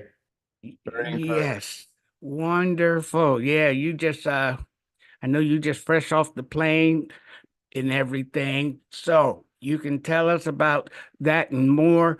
And you've got 31,000 members. People know about you and what you do, but they don't know you. So tell us, what would you like to thank Jehovah for? And what can you tell us about Ed Salazar, please? Well, I would say that Jehovah is a hearer of prayers. And I love the scripture, Psalm 37:4. Find exquisite delight in Jehovah, and he will grant you the desires of your heart. I'm very grateful that Jehovah has helped me to accomplish spiritual goals, things that I thought maybe would be very difficult to accomplish, but they have been able to become a reality. Basically, I was raised in the truth, and it comes to a time when a person needs to make the truth their own. And it was probably like at the age of 17 that I started to do some personal study and really meditate on how can I get closer to Jehovah. I had seen a brother in my congregation die of cancer, and I thought, if for some reason I find myself not with a strong relationship with Jehovah and I pass away, is he going to remember me? So I started to take the truth a lot more serious. And frankly, this is kind of ironic, but I'm a special pioneer right now for the last 15 years or so. But I really didn't like to preach as a young man. But then at least I was honest with myself, and I said, why don't you like to go out in service? Well, I thought because I am not that well prepared, and I don't know, what to really tell people in a convincing way. So I realized that, to make a comparison, if you're not good at the game of basketball, how are you going to like playing basketball if you never make a shot? But the only way to really get good at it is by practicing. So I said, I really got to practice, and I got to really start with reading the Bible from beginning to the end. But that put a strong desire to serve Jehovah. My love for Jehovah grew. And at that point, I was ready to make my dedication and to be baptized. But at that point on, I started to set spiritual goals. I decided to pioneer, and I started with auxiliary. And right after a few months, I decided to do regular pioneering. At that point, I had seen some very good examples, such as Brother Malenfant come down to Miami Spanish conventions and give talks. And I said, man, you know what? This brother is so qualified. He got it all together, and he's serving Jehovah full time at Bethel. And I said, I want to do full-time service. I'm going to start with pioneering, and I'm going to try to go to Bethel. Another motivating force was the book Faith on the March. My dad and I would read a book on the history of Jehovah's Witnesses. Maybe some of you remember Jehovah's Witnesses and the Divine Purpose. That was a book before the Proclaimers book. And I read that, and also Faith on the March by Brother Macmillan. This was a book approved by Brother Noor. And I just really wanted to go to Bethel at least for 5 years. So I did go to Bethel. However, not everything has been super smooth. My father unexpectedly passed away when I got to Bethel within the first year. He had a brain hemorrhage.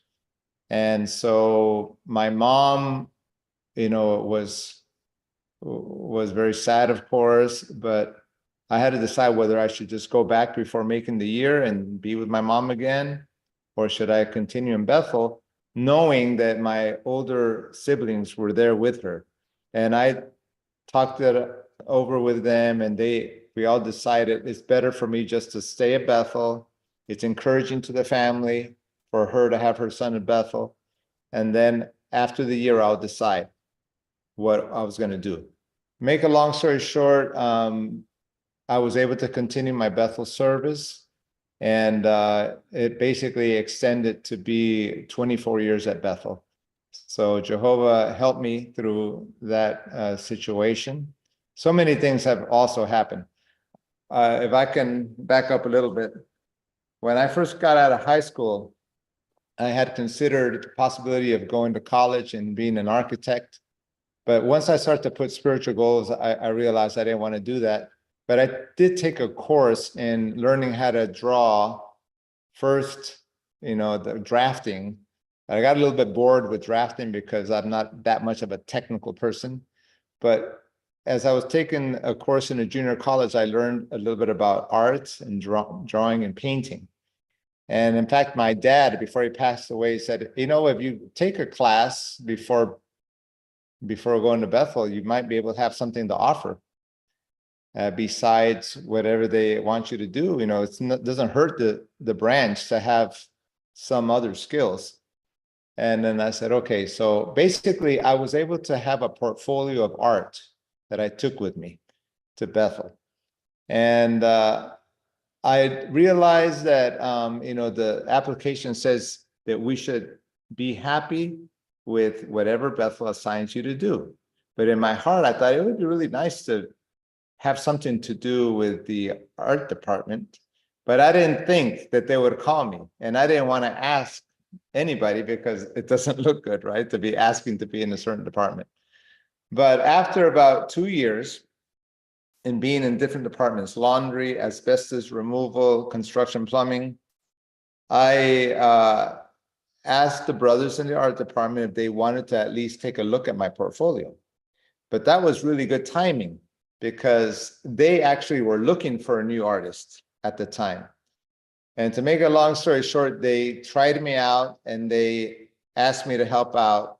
And there I was like catapulted to really improve, because brothers like Alan Boyle, who appeared in one of our, from the archives interviews of JW Broadcasting, fabulous painter, he showed me all his techniques. And I just learned and kept learning and learning. I wanted to do the best I could to make a contribution to the art department. So I reached the goal of full-time service. I reached the goal to go to Bethel. I was able to serve in a department that I thought was wonderful, the art department, as an artist. I had the privilege when I was in Bethel to sit at the head table where Brother France was and members of the governing body. And my goal was 5 years at Bethel. And so around that time, the 5 years were finishing. I thought it'd be nice to meet somebody, maybe to settle down with, So my mom had told me, hey, Ed, don't worry about, finding a wife. Jehovah's going to bring her to you. And I said, okay, that would be nice. Anyways, to make a long story short, a girl came on tour from Texas, a regular pioneer with a couple of friends.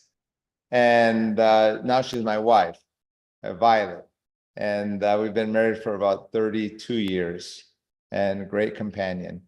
Anyways, so other things that I've been grateful for is serving with her at Bethel. But what's interesting is that she got sick. Time and unforeseen events happen to all of us. So she got really sick. And it was a long-term sickness that it was better for us to not be in Bethel so she can get some rest. And so to make a long story short, so we were reassigned as special pioneers in 2008. And it was still taking her time to recuperate. Certain medications that were being given to her were not really working. But we prayed and prayed for direction, and we found a doctor out of Bethel that was able to help her. She had adrenal collapse, but just so much to say, so I'm trying to speed it up. Basically, her adrenals were able to recuperate gradually. And so it was a bit of a challenge during that time, because if you all remember, 2008 was a time of recession in this country, right? The economic collapse. And so I didn't have to worry too much about it, because I was living in a Kingdom Hall apartment in Connecticut. And so, but I still had a few painting jobs that would come in every once in a while, just enough to be able to help us to pay for natural treatments. And that's what helped her to get better. Eventually, the brothers sold that Kingdom Hall, and we had to find another Kingdom Hall to live in an apartment, and that was near Patterson. We were there about 5 years. At that point, my wife's health was already much better. So some of the blessings in special pioneering, and I want to just back up and say, when I was pioneering, even before Bethel, I thought I started to really taste and see that Jehovah is good in the ministry, and I started to enjoy the ministry. So much that I wondered, is there a way that I don't have to do too much secular work and just focus on my pioneering? And doing a little research, I found out, well, you can be a missionary or you could be a special pioneer. And I thought, well, it'd be great to be a special pioneer. But I realized that you don't apply for a special pioneer. You get asked to be a special pioneer, only by request. Anyways, so years later, now I'm asked to be a special pioneer, and I get to enjoy that privilege. And when I left Bethel, I started to see even more closely the joy of having more Bible studies. Even at Bethel, I had Bible studies, but I started to get more Bible studies, and that was a real joy. Now, something that I started to appreciate later on was, even though I love painting, there's something much more enjoyable than painting, and that's seeing somebody come into the truth. And I know Sister Charity is here, and she can testify that there's a family that we studied with. Their name is the Mogrovejo family.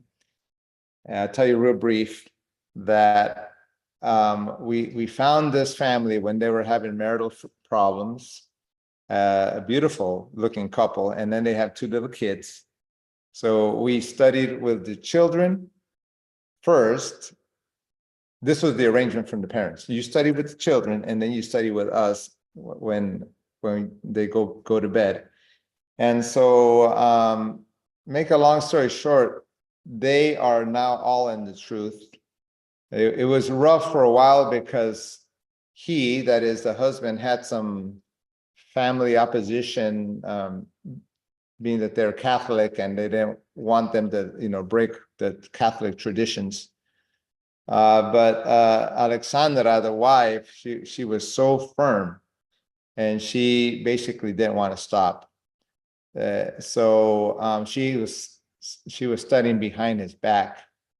And one lesson is personal interest, I would say, because we didn't just study with them. We actually became their friends. We would do things with them, go to a park with them, we would eat with them, we would invite them to the house and all. So when they stopped studying, they felt like an emptiness in the family. And I told Mauricio when he quit, I said, Mauricio, I just want to make something clear to you.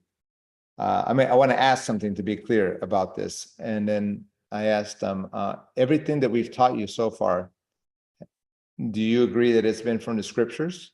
And he said, yes. And I said, and did it make sense to you? And he goes, yes. And I said, well, then I think we did our job. But if you ever want to come back, call me, we'll be happy to resume the study. Anyways, they started to have family problems all over again. And basically, he called me back a few months later after we had visited them in their work. and try to, maintain a little bit of contact with him. And he said, "Hey, Ed, I'm calling to apologize. I realized that the happiest moments of our life were when we were studying with you all. Can you resume the study with us?" And I said, "I'd be happy to."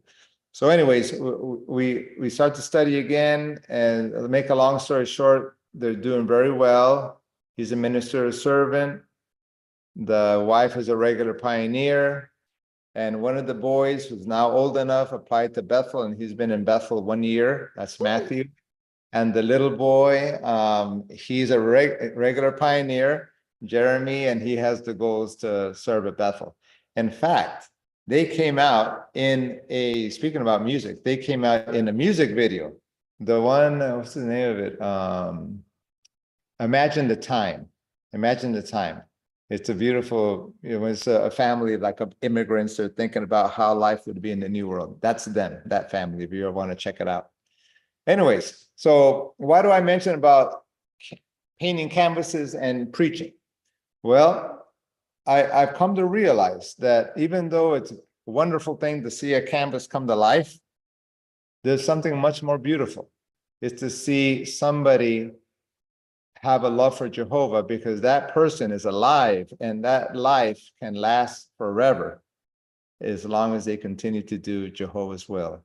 Much more beautiful than any canvases, all the canvases in the world put together. Absolutely. So it was beautiful to be able to see that. And that, now to wrap it up, because I know I only got about 15 minutes. So at some point in our career, we realized that we did the work we were assigned to do. We saw that family progress spiritually, and others. We helped out a congregation that was pretty new to get a little bit more stable and grow. So in the meantime, my wife's mom is already getting older. And I knew eventually we were going to end up here in Texas. So it was time. So my goal was, okay, in January 2020, we're going to be in Texas. So the only one challenge was this: there's no Kingdom Hall apartments available in Texas for special pioneers to live in. And even if we did, my mother-in-law is not going to live with us in a Kingdom Hall apartment. So then I thought, well, what are we going to do? Of course, we pray a lot to Jehovah for direction. Anyways, we got here in October 2019, and I decided, well, I'm going to try what I know, which is art. So I'm going to try teaching people about art online. The only thing I knew back then was Skype. So I put out an ad on my Instagram, Ed Salazar Fine Art. I'm going to offer drawing and painting classes on Skype. And because some of my paradise paintings that I've done, not for the branch, because just like Philip does his work anonymous, the society's artists are anonymous. So I never say what I've done, even though it's been many. But to emphasize that, I have to emphasize that because that's a question. Anything that you have on Instagram, is any of it from the society? None of it. All of it is mine. And sometimes all of it is yours. Yeah, and sometimes brothers say, "Brother Salazar, I don't think you should be putting that art of it because it's from the society." And I said, "Well, brothers, not the society, it's mine." Anyway. And why is it similar to what the society does? Well, the society, they maybe has something to do that artists have a certain style, and maybe the style has been kind of recognized, I guess. But exactly. The topic, the themes. And so Yes. basically I've done it because brothers have asked me to do things for like a calendar or something. I've done paradise scenes, and and I've done other scenes, including a scene that's you were recognized for in the video that we just did. But I just had to emphasize that is from the society. I mean that was you, not from the society. Yeah. And I know Deb Charity had her hand up, and I didn't want to ignore her. We Ed and I first met when Ed was still at Bethel, and on his vacation, we asked him to do portraits of our kids. And he taught me how to take photographs in preparation for those portraits. Yeah, I could send them to you, Brent. I mean, they're beautiful, but that's one investment that I'm glad that we made. And the kids didn't know anything about it until they saw them. The other thing I want to mention was that when the couple was studying, the husband stopped and the wife was studying behind the husband's back. And you remember they stayed with us when they wanted to come to Washington, D.C. area. And he went to get the priest. Remember that? Oh, yeah. Yeah, you can tell it better than I can. That's a funny experience. Basically, when he was away for a while, tried to convince his wife to go back to the Catholic Church. So he called the local priest to the house. And then when he showed up, his wife was ready for him. And she said that one of the first things she asked him is, if this is a true religion, then how come you all don't use God's name, Jehovah? And then he said, well, we follow the traditions of our brothers, the Jews, regarding that. And then, like she said, well, wait a minute. Our brothers, the Jews, weren't they the ones that put Christ to death? I don't think that's a good reason. Anyway, so he didn't know what to say and he just left. He just left. And they then, were saying, oh, I'm sorry, it was funny because he was saying, she just looked at him and said, so what's God's name? And he couldn't tell her. And then the husband put him out of the house. Oh, that is hilarious. and then Beautiful. one thing, you know what she said? She's a wonderful sister. She's early on in the study, she said with almost tears in her eyes, she goes, I know this is the truth. And then we say, well, why? Why would he say that? She goes, well, because I know who God is. There's a lot of things that I still don't know. But to me, that's enough because nobody else talks about Jehovah. But I know who the true God is. And to me, I'm already convinced. So and it was an interesting thing that she had studied to be a nun in a Catholic school in Ecuador. So she would tell that to her husband. She said, look, I know what Catholicism is. I know what they teach. You don't. I studied this in school. But anyways, and I know this is the truth. Anyways, yeah, they're a wonderful family. But going back to my story about coming to Texas. So coming to Texas, I said, I'm going to start a little art school. And I think it got popular because people had seen my paradise scenes and they started to follow me on Instagram. This is all from Jehovah. Anyways, so suddenly I had quite a bit of students to do online classes. But this was even before the pandemic. So then when the pandemic hit just a few months later in March, I suddenly had all kinds of people wanting to take art lessons. And I couldn't keep up with them. Interestingly, the governing body had said that pioneers don't have to worry about the hourly quota. So I could have thought, well, I'm going to take advantage and make as much money as I can, right? So then what I decided to do was, you know what, I'm going to do the best I can in the ministry, stay active, but I'm going to delegate this work, the drawing classes to my best students who are pretty advanced now and they can teach what I taught them. So basically, to make a long story short, I opened up an online art school on Zoom and it's still going on. And Jehovah provided enough so that now I even have a house because, Jehovah allowed me to be able to care for my mother-in-law who has an apartment attached to the house. And I'm still able to always put my pioneering first. My wife's health is much better now. And so in every sense, I could say that Jehovah has cared for us. We're enjoying being with a congregation here in Texas that has a really big territory in Fort Worth. And so as long as we put Jehovah first, he's going to take care of us. So that's why I say that in every angle of my life, I've seen Jehovah's hand and I'm just very grateful. That is awesome.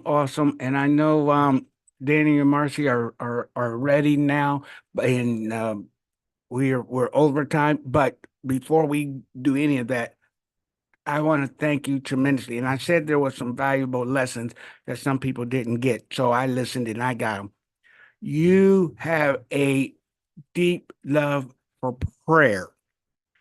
As I listened to you today, as well as in our previous uh, conversations, and you have number two, learned to have a deep love for the ministry and for Bible reading.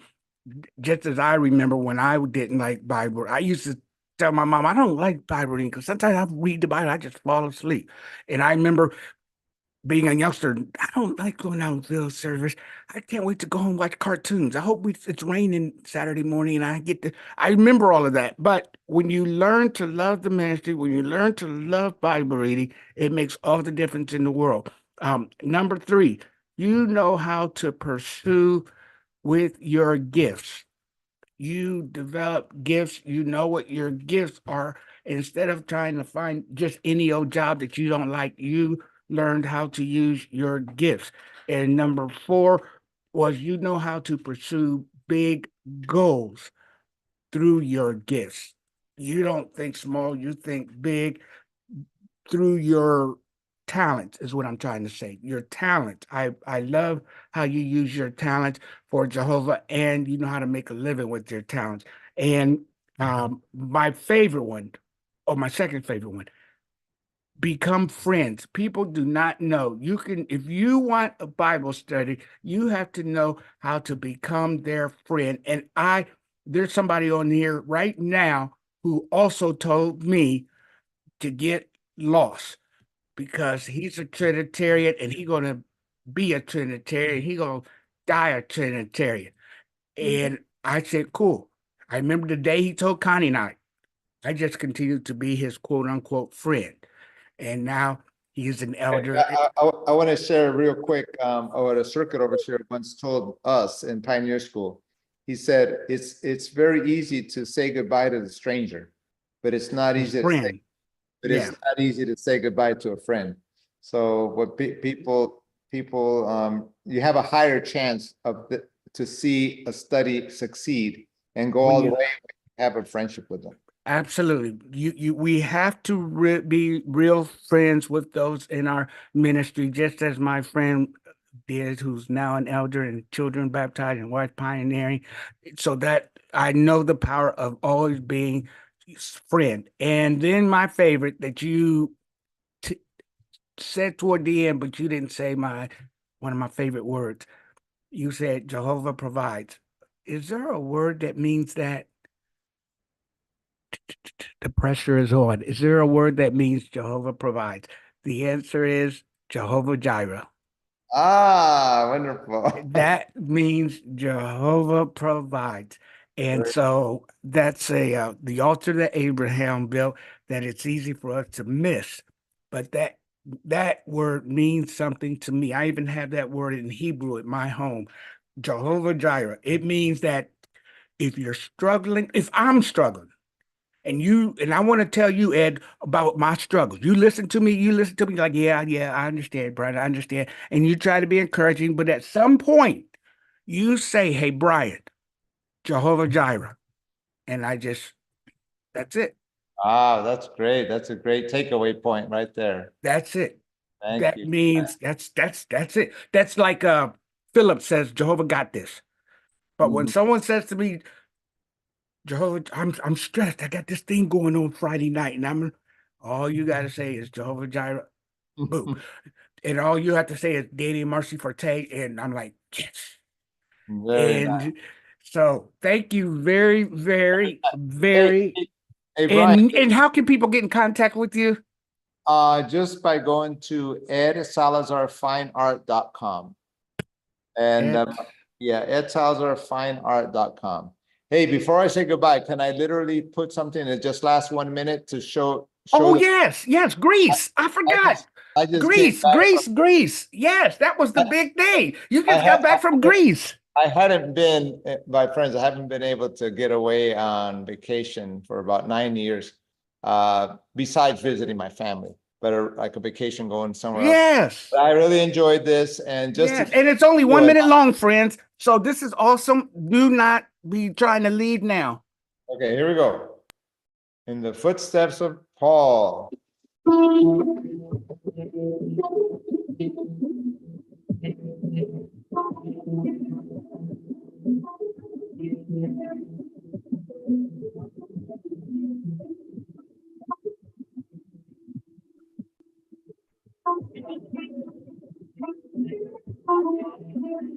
Okay, hold on. Somebody said they can't hear, so do I have to? Yeah, your music. I don't know if your original Sound is music. bad. You got to share your sound if you can, please. Oh, yeah. Okay, how about now? No, still don't hear anything. Better? Hold on, computer. Share computer sound, stereo. Okay, how about now? Yes.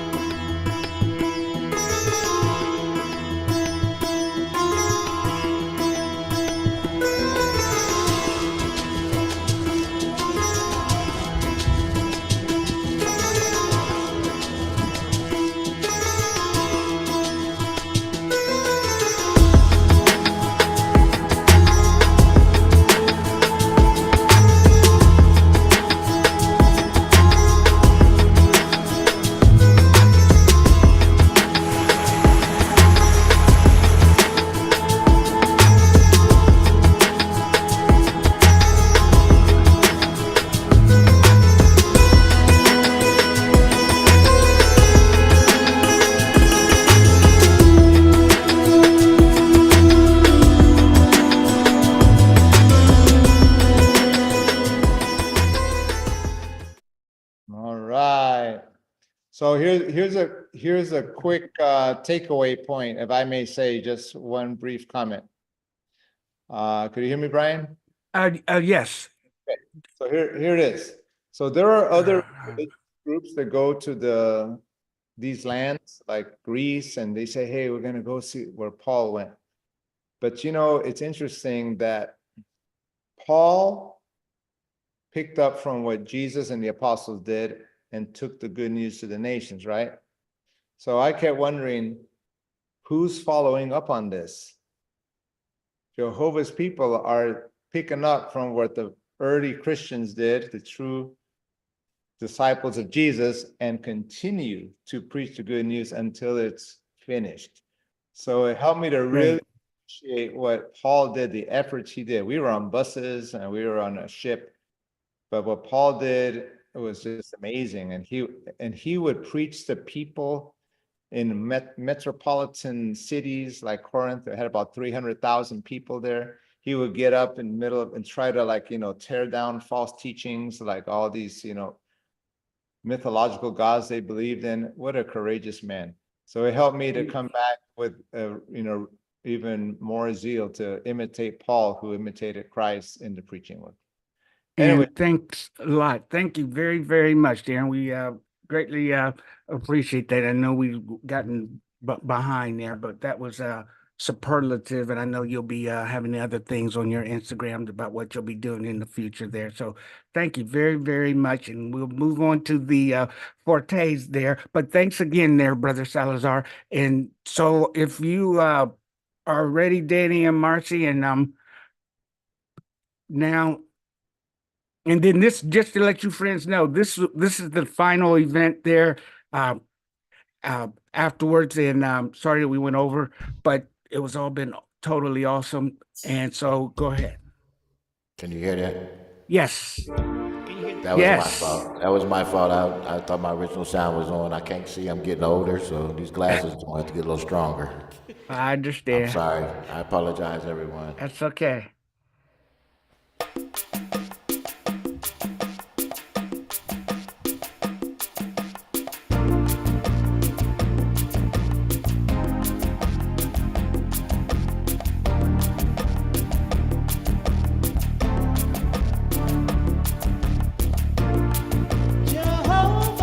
Jehovah, I forever praise you. Forever praise you. So I have to give you my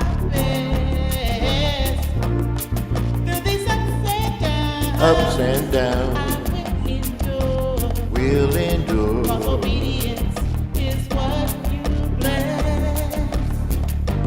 I was burdened down with some things that I could not change. My feet was on shaky ground. I thought I was going insane. My heart was feeling low. I wanted my anger to show. I almost lost control, but your love brought me out to let it go. Jehovah, Jehovah, I'll forever praise you. forever praise you. So I have to give you my best. Through these ups and downs, Ups and downs, I will endure. will 'Cause endure. obedience is what you bless. Jehovah, Jehovah, I'll forever praise you. forever praise you. So I have to give you my best.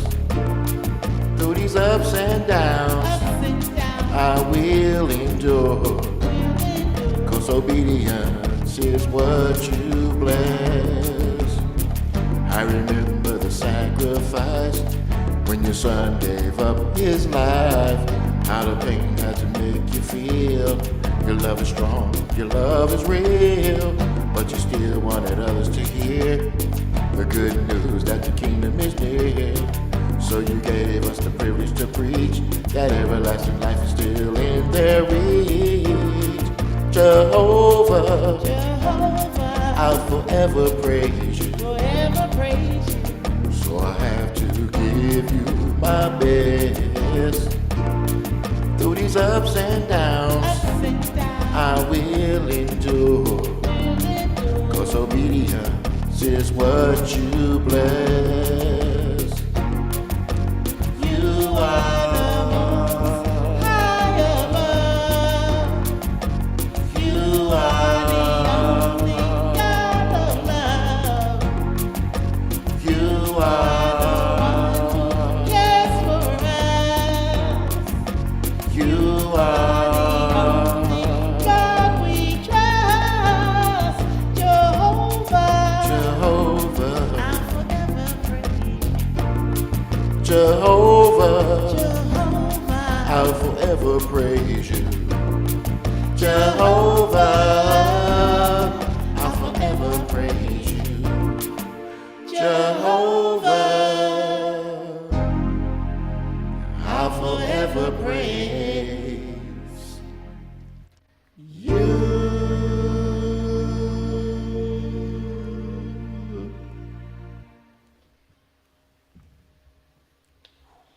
thank you. Jehovah, we'll forever praise Jehovah. It's a wonderful thing to be able to be in Jehovah's organization and be out and be able to praise him like we do. We are privileged. We are a privileged organization for sure. And One when of I my think about all-time favorite Jehovah- songs. I'm I just sorry. said one of my all-time favorite songs. Thanks. And this next one is about Jehovah. All the things and going through trials and everything through life. I thought about all my blessings, and I was complaining a lot about different things. But then I looked around and I said, you know, Jehovah, everything is beautiful. So this song is called Beautiful, and it's dedicated, and it talks about Jehovah as well.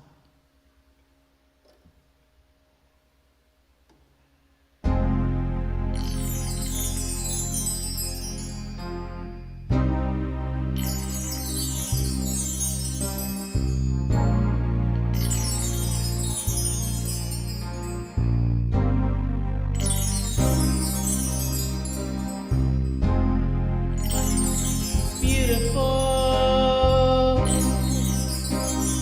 beautiful,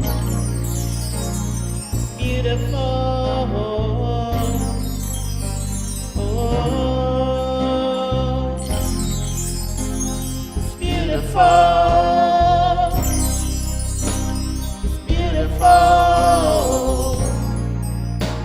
it's beautiful.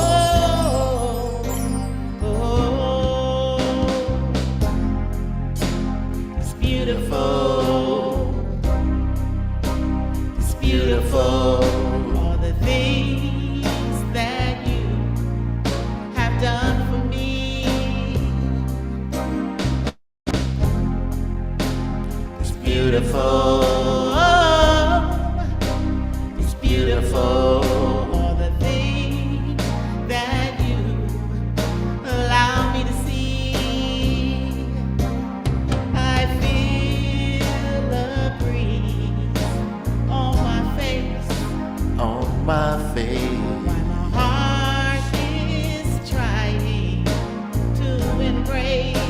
To embrace. All the beauty that surrounds me. I close my eyes and I can still see that it's beautiful. It's beautiful. All the things you have done for me. It's beautiful. It's beautiful. All the things you allow me to see. I feel your arms all around me. All around me. I feel secure. There's nothing I need. There's nothing I need. When I am weak, you make me strong. So I can stand when everything seems to go wrong. It's beautiful. Oh, It's beautiful. ooh, It's beautiful. ooh, It's beautiful. It's beautiful. It's beautiful. It's beautiful. It's beautiful. all the things you've done for me. It's beautiful. All the things you let me see. It's beautiful. All the trials you brought me through. It's beautiful. I owe it all to you. When I was weak, you made me strong. It's beautiful. You disciplined me when I was wrong. It's beautiful. You turned my darkness into light. It's beautiful. You gave your only son for my life. All the things you've done for me. It's beautiful. All the things you let me It's see. beautiful. All the trials you brought me through. It's beautiful. I owe it all to you. When I was weak, you made me strong. It's beautiful. You disciplined me when I was wrong. It's beautiful. You turned my darkness into light. It's beautiful. You gave your only son for my life. It's beautiful. It's beautiful. It's beautiful. It's beautiful. It's beautiful. It's beautiful. All The things you've done for me. All the things you let me see. All the trials you brought me through. I owe it all to you. When I was weak, you made me strong. You disciplined me when I was wrong. You turned my darkness into light. You gave your only son for my life. It's beautiful. It's beautiful. It's beautiful. Beautiful. It's beautiful. It's beautiful.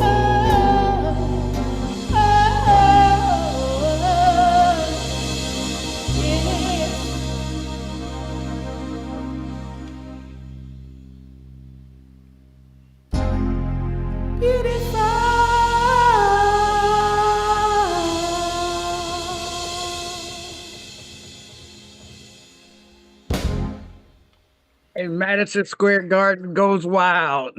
Oh, no. It's all about It's all about Jehovah. Jehovah. That is just So much awesome. about Jehovah. It's all about Jehovah. Thank you so Yes, much. it is. Thank you for Yes, allowing it us to be here, is. Brian. And I Yes, appreciate the yes, staff, yes, and this was so encouraging yes. for us to be able to be here and to be at Philip Ingram experience, as well as Brother Elazar, Y- Salazar, Yes, Salazar, Ed Salazar's experience also. Encouraging, very yes, encouraging. yes. And I want to mention uh, your Daily Marcy Forte are on YouTube, and the Songs for Friends. You guys are on the Songs for Friends, two of your songs. And I think two of mine, including the one that was just played. And I had a message to tell you friends about that song. But since we're over time, I'll have to, we may add it to the replay in Yeah, 10 you a did an week from. excellent job with that song too, Brian. I just wanted to tell you Yeah, that is a beautiful song. that was We beautiful. loved it when we heard it. It was beautiful. Oh, And well, we thanks. really enjoyed it. Yeah, it was really exciting to hear you get the accomplishment that you wanted so much, and to give that exaltation to Jehovah. It was really beautiful. And I yeah, and just real quick, like you said, on the YouTube page, it's just Danny and Marcy Forte. And very soon you'll see a new song on that, on our page. So Songs. we will be releasing a couple new songs on there very shortly, so, We just hope your friends enjoy it. yes. Thank you. That is so awesome there. That is, I'm excited now. Wonderful. You got it. Love you back. Love you more. And Sheldon, DJ Tiger's got something to share that'll take a second there. Do you have something? And I think you already are co-host. I thought I made you co-host again. Oh, sorry, my mic was down. Apologize. Okay. Are you co-host now? Yeah, I've still got it. Okay, cool. Yeah, well, I'll share this. If you're saying share events that are coming up, hey, Brian? Right. You wanted to take a second to share a flyer about tomorrow or something? Right. Okay. Yeah. Thank you. So here, I'll go ahead and show this to you, friends. So tomorrow, and I'm sure there's other Zoom events coming up tomorrow too. But the ones that I have that are ready to share, if you friends are interested, let me go ahead and share my screen here. So a little bit of what we've got coming up some more this weekend. So if you want to take a picture of this, I'm going to send these out over WhatsApp. Those of you who are already on the broadcast list, and those who you may be on some of the other WhatsApp groups that are out there, this will be posted on there too. So for those of you friends who are interested in some events coming up, so of course we know our dear brother Ingram, who sang with the Motown group Switch. For those of you friends who are interested in a little bit more, tomorrow we will have I'll go ahead and get out of the way of the screen here. If you want to take a picture of that, we'll have another Motown show on for you friends here. There's the date and time, the Zoom opening time, the ID, and the password. So again, if you're on WhatsApp, you'll probably see this floating around on some WhatsApp groups.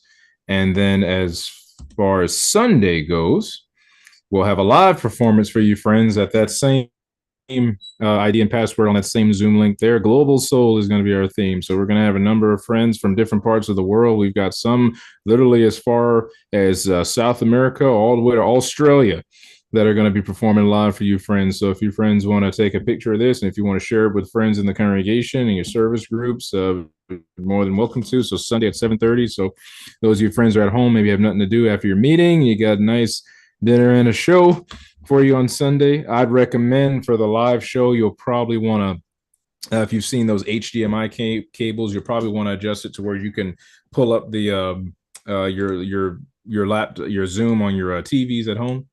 So you'll be able to watch what we've got for you. So that's just a little briefly what we've got for you friends for this weekend. Thank you, Brian, for letting me share that. Absolutely. And a week from Monday, which is May the 6th, will be the replay date for this. And you can write it down. Monday, May the 6th. This event was at 8, but the Monday Monday it will be at 7, okay? Because it's less concerns about West Coast there. So Monday, 7 o'clock, using the same login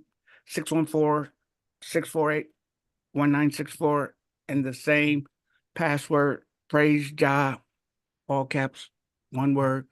Next Monday, 7 o'clock, be there or don't. And that is that. And I owe a tremendous thanks to, first of all, Jehovah, and we all in our dream team. We just thank everybody for everything that they have done. And did you have your hand up, Sheldon? No. Okay. Nope. Okay. All right. So, thank you all very much. And those that worked tirelessly behind the scenes and everything, I tried to get you all on the, that scrolled up at the end of the song there. And that song, as I mentioned, will be on the, Songs for Friends. But in order to get access to Songs for Friends, you've got to send an email to, or a text to Charlie or Pam Walker, and everybody has their phone number. They're the most popular witnesses in this side of Pluto. So That's I true, just Brian. You said it right. I'm just kidding. and so now we get to my other third favorite part of the program.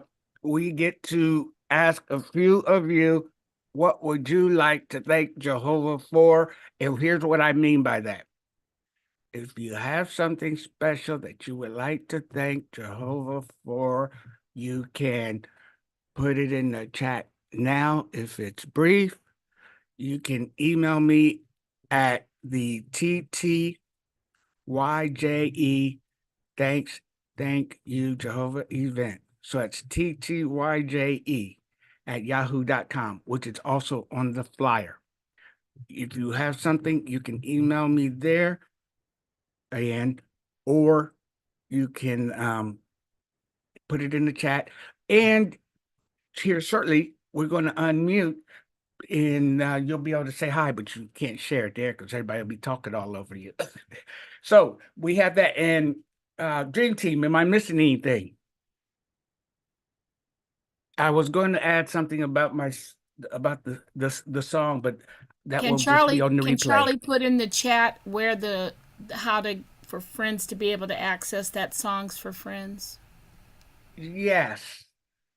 Songs for Friends. What's up, Charlie? Captain All Charlie? right, Pam, go ahead, Pam. Type it in, Pam. Type it in the chat, and she's in there too. So she's better type it in my bad thumbs. I'm all Yes. You don't know this, but I have it on my desktop, so I can just go bam. No, and Pam. What you can do, Brian, just have them put my my email address in there, and just Okay. type, and I take it from you like you did before. Okay. I've got I got quick access to the website, but Pam's got quicker access to your email address. What's your email, Charlie? Winston.walker55@yahoo.com. And like Brian was saying, I'm gonna steal your thunder for a minute, Brian, before you throw me off the bridge. You will listen to some good songs, and Brian got 2 excellent songs in there that you would love to hear. So we have nothing but friends who, like Coco got 2 good songs in there. Coco, don't try to forget about you, Coco. You try to be so slick, but yeah, you got 2 good songs in there too. So that's songsforfriend.com. But text me your email. Send it to my email address, and I will send it back to you, and you can get in just like that. You can't get in without getting your password. So that's the top security on there. And I'm telling you, there's a brother on there that you'll say, what's Luther Vandross doing on here? There is some awesome talent on there. So it is just awesome. And it's all witnesses. And all songs have a theocratic flavor, but you'll hear some songs you've never heard before on there. So that's exciting. And I know I'm one of my this recent song is number 52, and there's 55 on there now already, and you just got it started. So it's going to explode very, very well. But we all just trying to give Jehovah the praise he deserves. And as I've mentioned before, 555 scriptures, reasons, blessings for praising Jehovah's name, and this makes 556. So I thank you all very, very much. And Sheldon, if you would like to release the hounds. Oops, I meant to say You are in trouble now, bro. You are in trouble. Welcome to the doghouse. I almost said it's because of being around so and so too much, but I'm not gonna say it. I'm not gonna say it because I love being around her. So, so anyway, that is that, and I had something else to say, but I'm laughing so hard I can't even remember what else it was. So I will just say thanks to everyone, and if you want to open up the chat now, you can. I mean, open up the unmute. You can do so, and thank you all tremendously. Good night, And It's really beautiful. quick, Brian, if I could add, for those of the friends that are logged in through the YouTube link, I'm gonna go ahead and shut down the link now. There's about Okay. there's about a 20-second delay on it, so we're gonna go ahead and close the link out. Okay. All right. So those of you friends on the YouTube link, hope you all enjoyed yourselves. Have a good night. Good night, everybody. Good night, Good everyone. night. Enjoy the rest of your friends. weekend. It was Good wonderful night. spending this time with You, you. everyone. Enjoyed the Night. show. Good night, Enjoyed it. everyone. Night, everybody. Good night, everybody. Thanks for a wonderful program. Love you all. I enjoyed y'all very Enjoyed much. it. So Keep us show. Great show. Thank you for the wonderful show. Good Oh, night. thank you. Have another one. When is your next show? Okay. When is your next show? Okay. When is your next show? What's your next show? Yes, a wonderful, encouraging A week from program. Monday. And then in August, we're looking to do it again in August. Okay. So, what days are you on? Different days? Oh, thank you. Another one. Yes. Okay. Will you interview some different brothers and sisters? Yeah, we're working on interviewing the whole governing body, but they no.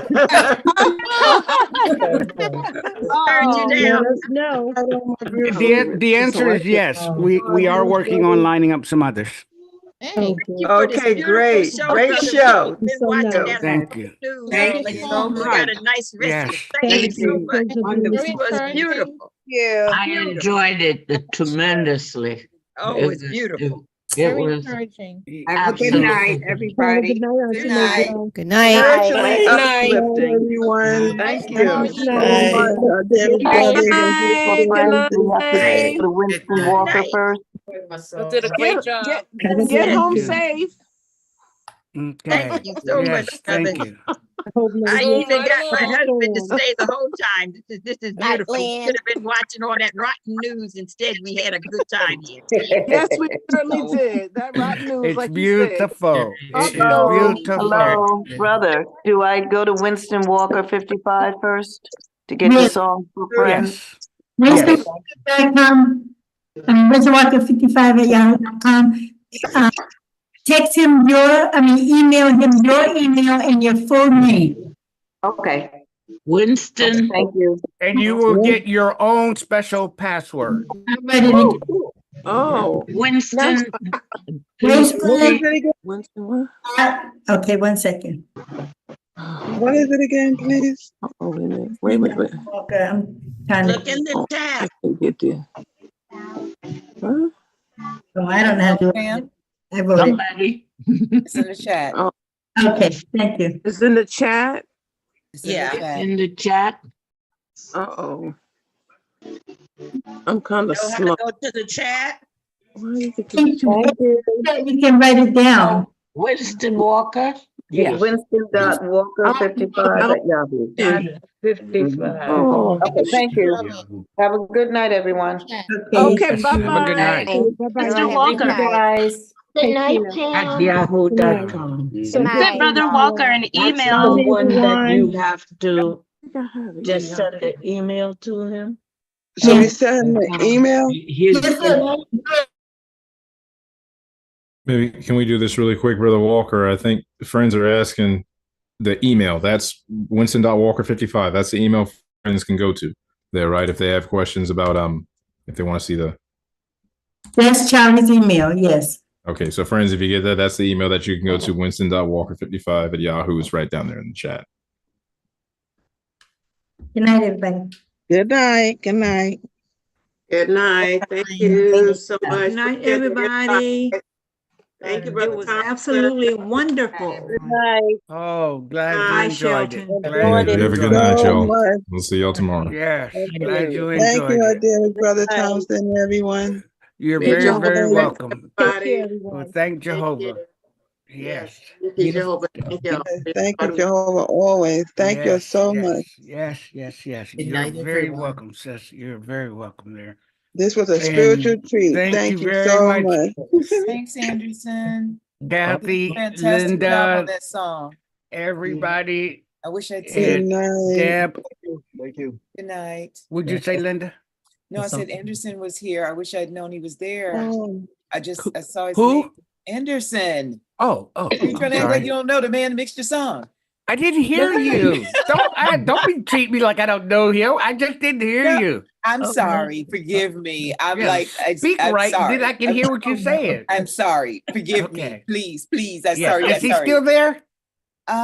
We know you didn't mean it, sis. Don't worry. I didn't. I really didn't. Okay, y'all play pretty No, his camera's off. His camera's off. But I just see his name as the names are leaving. I see his Okay. name here. Oh, wonderful. Well, you there, thank you, Brother Anderson? Thompson. Hey, you're very welcome there. Y'all sing very well. Greatly, greatly, Oh, greatly appreciate he it turned his there. camera on. Yay. Anderson. There he is. Yes. he did a The thing. same with the same look as always. Yes. Oh, that's The how he looks same all the look time. all the time. You see, Nonchalant. he always has a side pose. and look, he got the profile He going. like Oh man, he if like you the read, review vision, huh? I got two yeah, screens, so I'm looking at the other one over here. if I read it, if you walked right up to me from a Kroger parking lot, I would not know who you are unless you Sideways, turn huh? to the side. Friends, I Somebody just want to must have tell told you him he before got a they nice carry on side. too much. That beautiful original song that you heard that Brian wrote, Anderson mixed it for us, and he did a fantastic job. That's why I wanted to make sure that he got his recognition as well. Oh, that was nice. He was the brains behind it. Oh, that was nice. Yes, Thanks for sharing. Anderson, were you related to Bert Blimman? Bert, possibly. Not sure. Okay. I'm not sure. But your family is all Barbados, right? Well, on my dad's side, on my mom's side, we have family all over. A lot of family in England, possibly Scotland. Okay. Well, I don't even think I announced it or not. I never even got to officially finish the video. You did say it. Yes. Well, you know what? It's getting late, and I'm Yes. going to exit stage left. So thank you. Yes. It's been fantastic. All right. And- We'll see you. All right. Yes, everyone. have a Yeah. good night now. Brian, check your messages. Good night, Yes, everyone. yes. Good night. Good night. Good night. Good night. Good night. And thank you all very, very, very.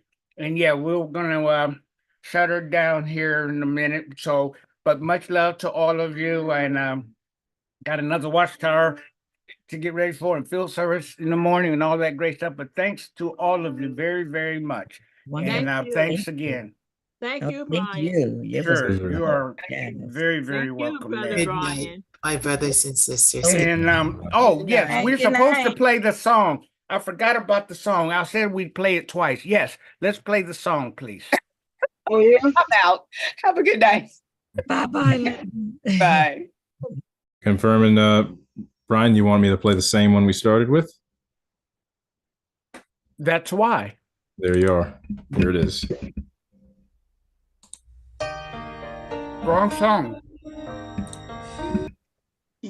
I'm sorry? Wrong song. That's why is the song. Oh. The song we made that we spent. Okay, the forever on. video. Oh, the video. Video, yes. Okay, I apologize. Yes. Here is the video for you friends who didn't get to see it. One more time, enjoy.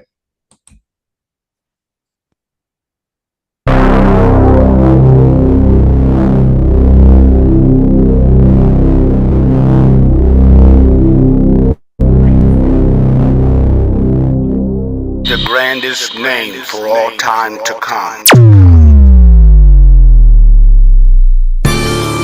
Hey Uncle B, we need to ask you something. Know it, love it, sing to it, praise it, run into it, sanctify it, follow it, hear it, and even call upon it. Why?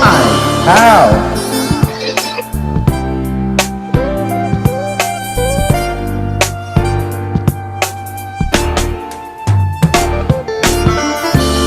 Listen and learn. It's the grandest name for all time to come. For the blessing of all, not just for some. It's the name that means He calls us to become. That's why we praise it daily, wherever we are from. Why is sanctifying God's name first in the model prayer? That's why we vindicate God's name, since He truly does care. That's why praise Jehovah's most holy name. Sing with joy, all guilt and shame. Celebrate His glory and fame. That's why shouting all things praise His name. It's just a name. What more can it be? It's His reputation, His prophecies, and awesome qualities. It's His grand purpose, His kingdom, and sovereignty. That's why we praise His great acts for all eternity. That's why Jesus praised God's name instead of His own.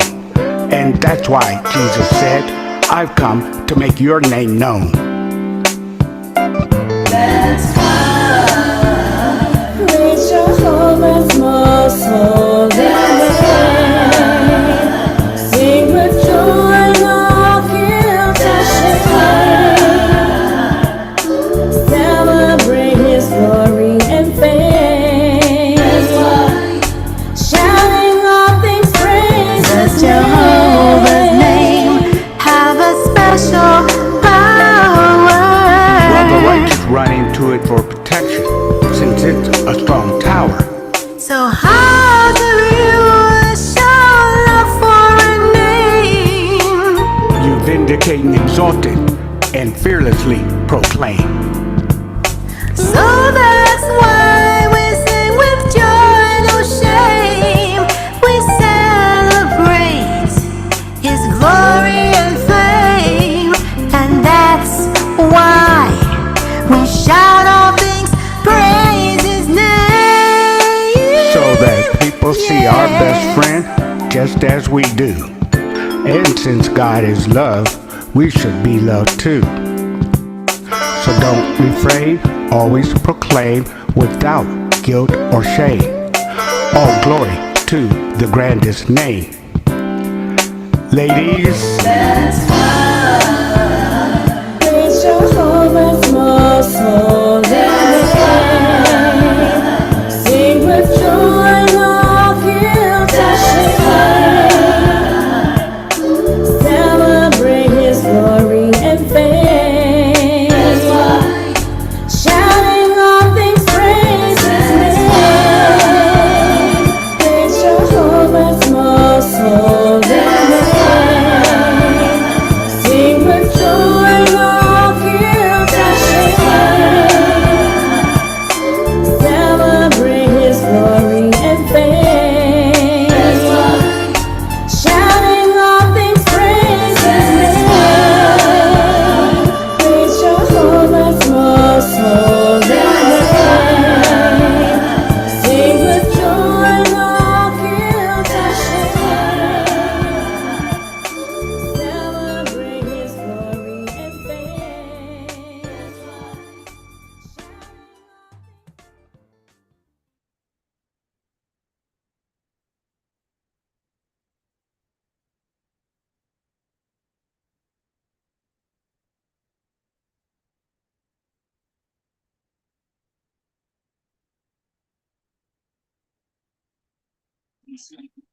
All righty. Thanks a lot. Guys, take care, and we will see you next time. And thanks Thank you. again, Anderson. All right, Okay, thank Brian, you. check your message Good real quick night. so we could Yes. hit the link. Thank you. Oh, Have a good okay. evening. Thank you That's so much. Thank you very, very, very. Very And encouraging. I am Thank you checking my so much. messages there. And let me do that, sir. And um let's see here. Why is it? Oh, I see what's wrong. Okay, we're getting there. We are getting there. And